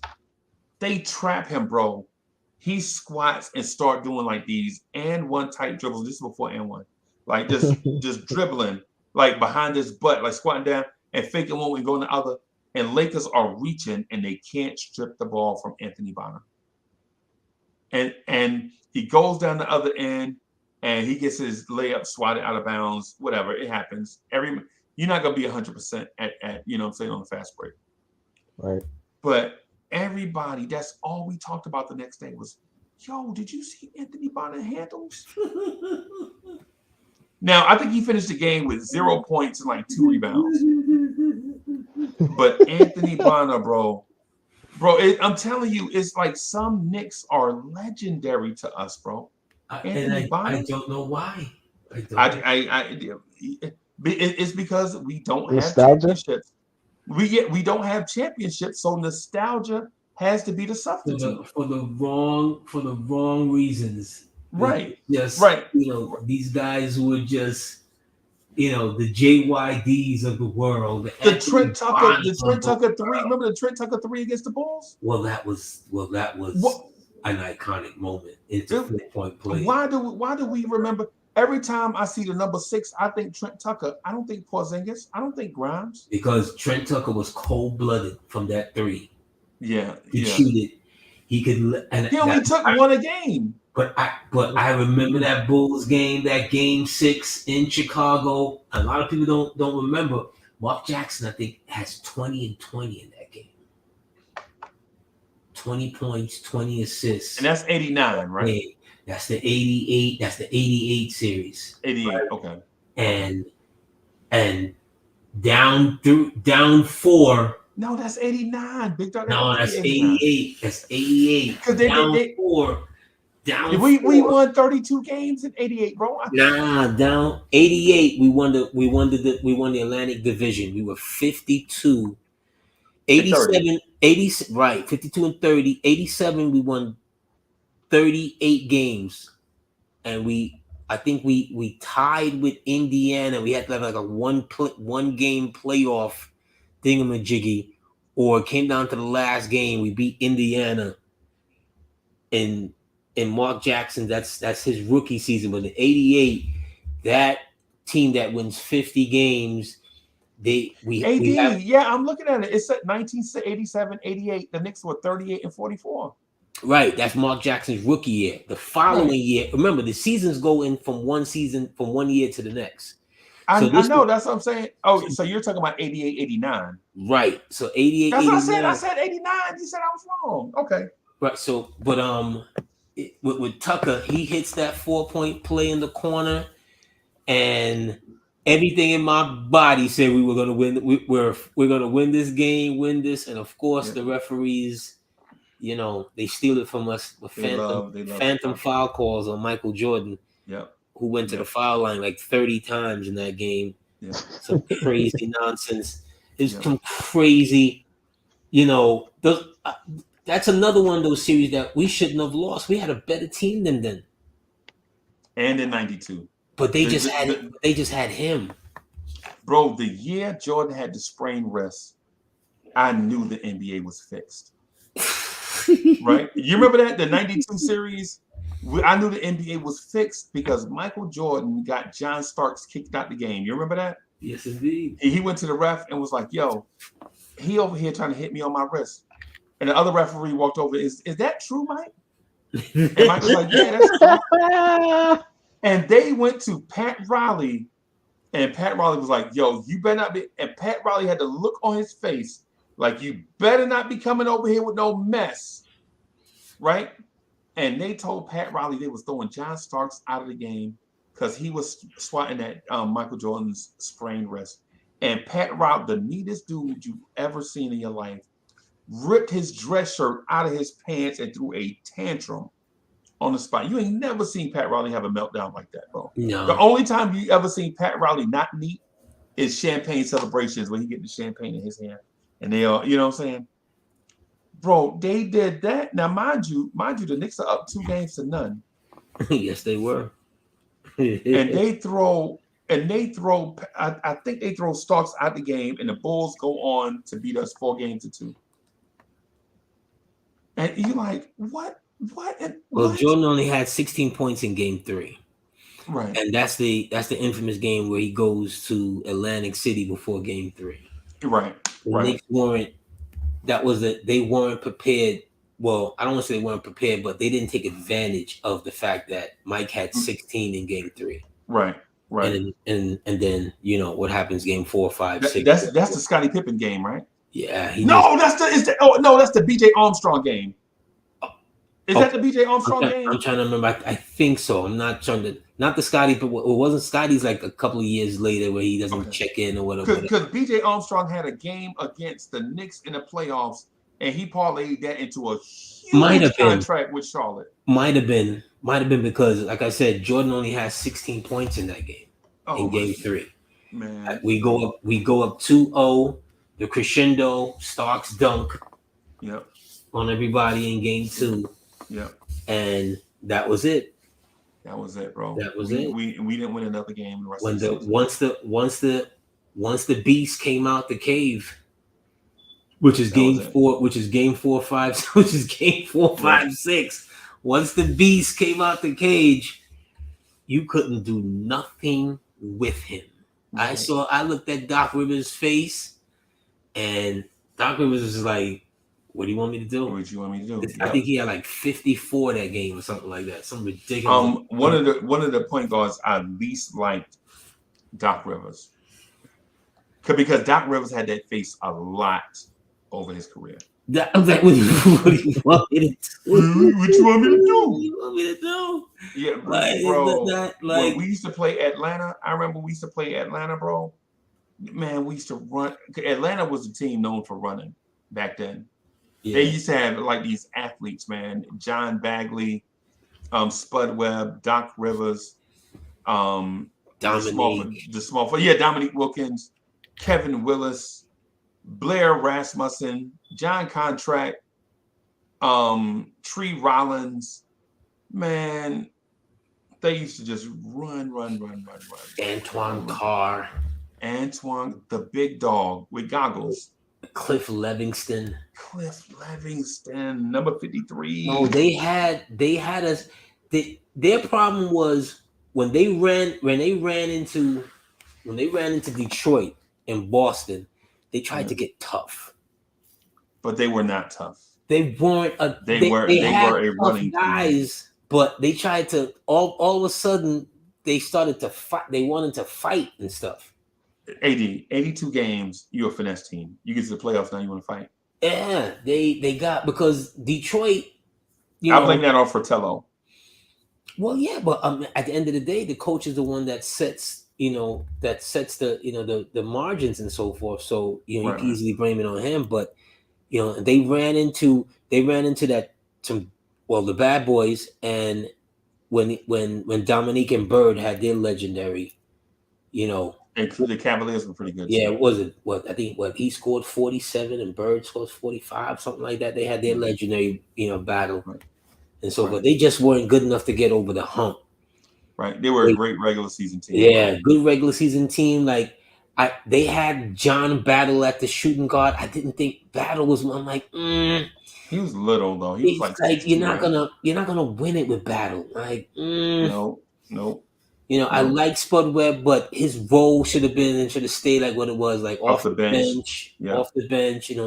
That trigger guy that could help lead the break and pick up the pace and things of that nature. Right. But also they wasted time on John Concat. Like, oh my God. Like, right. Another team that in an era of an elite prototype, they went the opposite direction.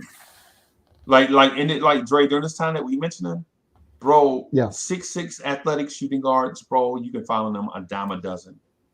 Right. When I say a dime a dozen, because I felt like they were, they were targeting trying to like guard guys like MJ, so they kept just drafting those types of guys, right? I think what they were trying to.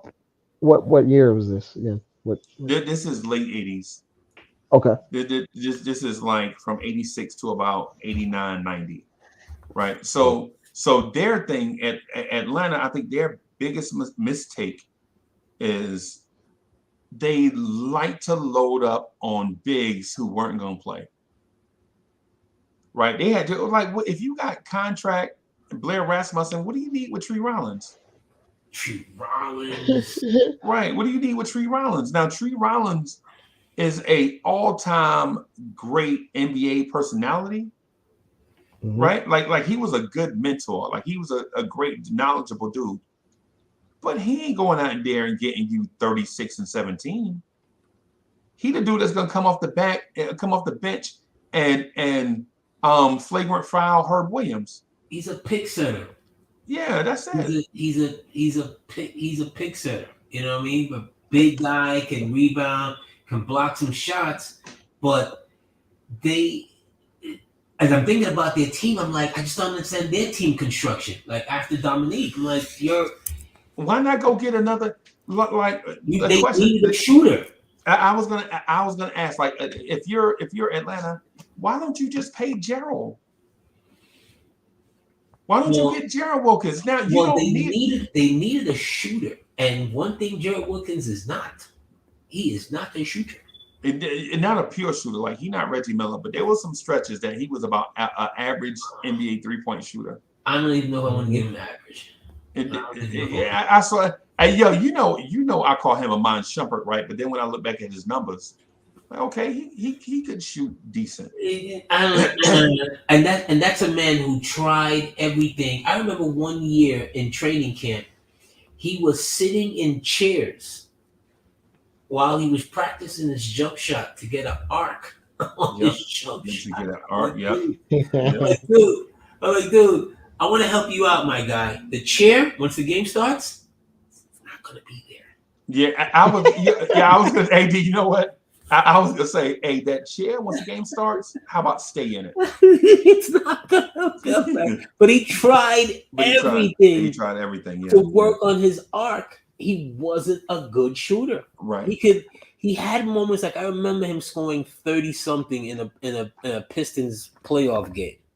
Right. And then he disappeared offensively for the rest of the series. Right. Like I remember him having, a game or two here, very athletic, but he couldn't shoot. No. For his career, he shot 31% from three, 31.6%. Okay. What was his best year? Like 37? 30. Let me see. So he had his best year. In '94, he shot 39.6. But mostly it's 28, 35, 30, 29, 31, 20, and 35, that's a starting shooting guard. Yeah, I remember all those was the Knicks years. The Knicks years. He was a part of the bomb squad.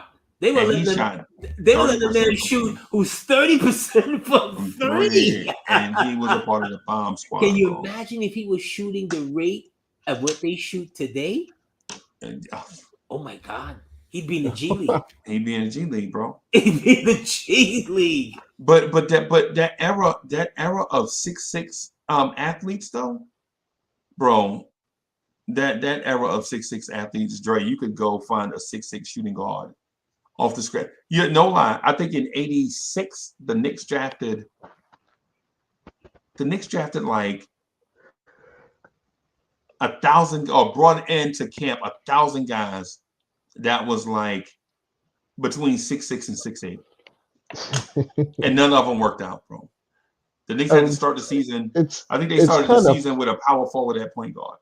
It's kind of funny because when you go back through the Knicks draft history, they always drafted from like the 80s all the way up to like the mid 90s. He always drafted like shooting guards or guards in general. But like the best one they got out of that whole time was undrafted. Right. Right. John Starks was undrafted, correct? Right. Huh? John Starks was undrafted. Nah. John Starks was 23 when he came out of college. He got cut by the San Antonio Spurs. He got cut by the Golden State Warriors multiple times, bro. Hey fellas, I gotta rock. It's been great. I'll catch y'all again. Peace. AD coming here starting trouble in depth. You know, AD got me hot about Randle, bro. You know, you couldn't let you get stuff off. Yeah, man. So the Knicks brought in a dude named Michael Jackson. He shot 37% from the floor, 27% from three. He was a slow point guard. Yes, he was a slow point guard. A slow point guard from Georgetown, bro. I remember it like it's yesterday. All the Knicks did was just draft point guards, bro. Draft point guards, bro, all the time. And they hit on a couple of them, but they never kept them, which made no sense. Right. The Knicks frustrate me so much, bro. That's why the Donovan Mitchell thing, I was like, you know what, man, I ain't even gonna sweat it. They drafted Mark Jackson and Ross Strickland in back-to-back drafts and kept neither of them. Yep. And it's for multiple reasons. Now, Mark Jackson was a fat, out of shape dude that couldn't get it right in New York. Right. But Rod Strickland was too wild for New York, bro. Rod Strickland was a menace. Rod Strickland was a street dude. We weren't gonna keep him. Nobody was gonna keep. The best thing that ever happened to Rod Strickland is for him to get traded out of the city to San Antonio. And he was even wilding out in San Antonio. Yeah, he wasn't gonna make it here, bro. He wasn't gonna make it. Rod Strickland is not a saint, right? Rod Strickland makes Anthony Mason look like a saint, bro. Really? I didn't know he was that bad. That's the reason why he is not a Knick. Not because he couldn't beat out. Because think about it. Why would you trade a point guard that's on his rookie deal? He just was a knucklehead. Yep. He was an alcoholic. Yep.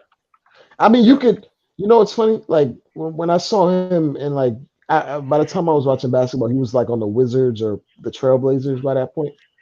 Right. And every time I saw his like team photo, it looked like he was drunk or he had like sleepy eyes, or his eyes looked bloodshot. Like every time I saw him. And I was like, is that just his face? Or did he just he was wilding out, bro. He was just loaded all the time. He was wilding out, bro. I mean, I ain't even gonna lie to you. The Knicks made a lot of mistakes, but bro, the Rod Strickland trade was not one of them. And there is no Rod Strickland curse, bro. Rod Strickland was just a wild boy. For you know as talented as he was. Yeah. And you know what? And think about the stuff that the Knicks had to deal with over the years with dudes on alcohol and drugs. Like dudes may have problems now and we may not even know it. You know what I'm saying? But back then, back then, you know, I don't remember Knicks Everybody's PR talks. back then. Everybody, I think rumors may travel faster now. If you heard a rumor back then, it was definitely true. Right. You heard Definitely anything? true, bro. Definitely true. Hey, I would just say this real quick, bro, and yo, for those that don't believe the Knicks had a young core, right? The Knicks at one point drafted all these dudes back to back. Gerard Mustaf, Greg Anthony, Hubert Davis, Monty Williams, yes, the coach of the Phoenix Suns, Charlie Ward, John Wallace, Walter McCarty, Dante Jones, John Thomas, DeMarco Johnson, Sean Marks. Yes, that's Sean Marks. Yeah, you know what I'm talking about by Sean Marks, right? Yeah. Brooklyn. Yep, that's Sean Marks. And You Frederick Weiss. named like 5 point guards. Yep, and everybody's a ham sandwich. All ham sandwiches, bro. So we gotta excuse you They're not even King Aki ham sandwiches, bro. They just regular gas station and plastic ham sandwiches. They ham sandwiches with government cheese. Yeah. They God. Oscar Mayer ham slice. Oh no! And not even Oscar Mayer. The thin slice, not even slab, but the thin. Oh man, no, the transparent canned slice. ham with the. Yeah, the canned ham, the one with the key on it. You had to roll canned it ham. Yeah, exactly. No. Bro, that's what I'm saying. Yo, you know what I'm saying? Not even official, not even dressed up, not even a ham sandwich on honey buns or ham sandwich on pancakes. They ham sandwiches on that old bread. You know what I'm saying? Oh man, the booty part of the bread. The booty part of the bread. Yeah, that bread in the kitchen that's next to the back door. That's what it is. The last slice of the bread, like the last 2 slices that are already small and dry. Yeah, man. So it's, bro. Anyway, man, I'm gonna get out of here too, man. So hey, I think if I can get up on time, I think I'm gonna cancel Vibes and stuff and cancel the Knicks morning drive tomorrow and ride up to Wilmington to check on Hoodie Cab. Do that. Yeah, you can make content out of that. Just drop a short real quick with you and Cab. I'll do that. Make some. But it's all up to Hoodie Cab, bro. I gotta see what's going on with them, man. Oh, right. But I don't know when I'm gonna drive up there. I ain't got no gas in none of the cars. I gotta make something work.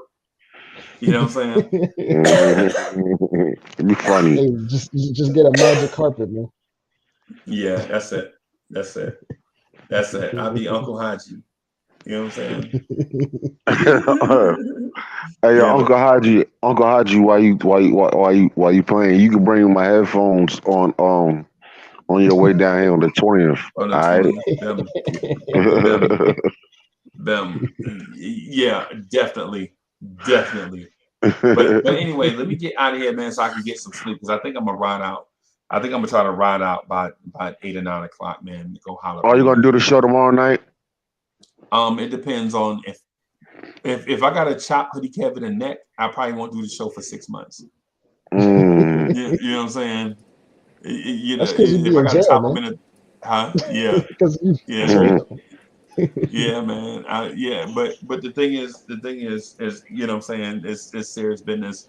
I ain't trying to put no business out there. So, but I'm gonna go check on my man, make sure he's straight. You doing the hangout with the Knicks game tomorrow, right? Adam. That's what we were just talking about. No. Yo, I was just saying, like, you know what I'm saying? If everything go right, man, everything will be on schedule. You know what I'm saying? But what I'm saying is if Hoodie Kev no is promises. My man. Yeah. All right, y'all. All right, peace.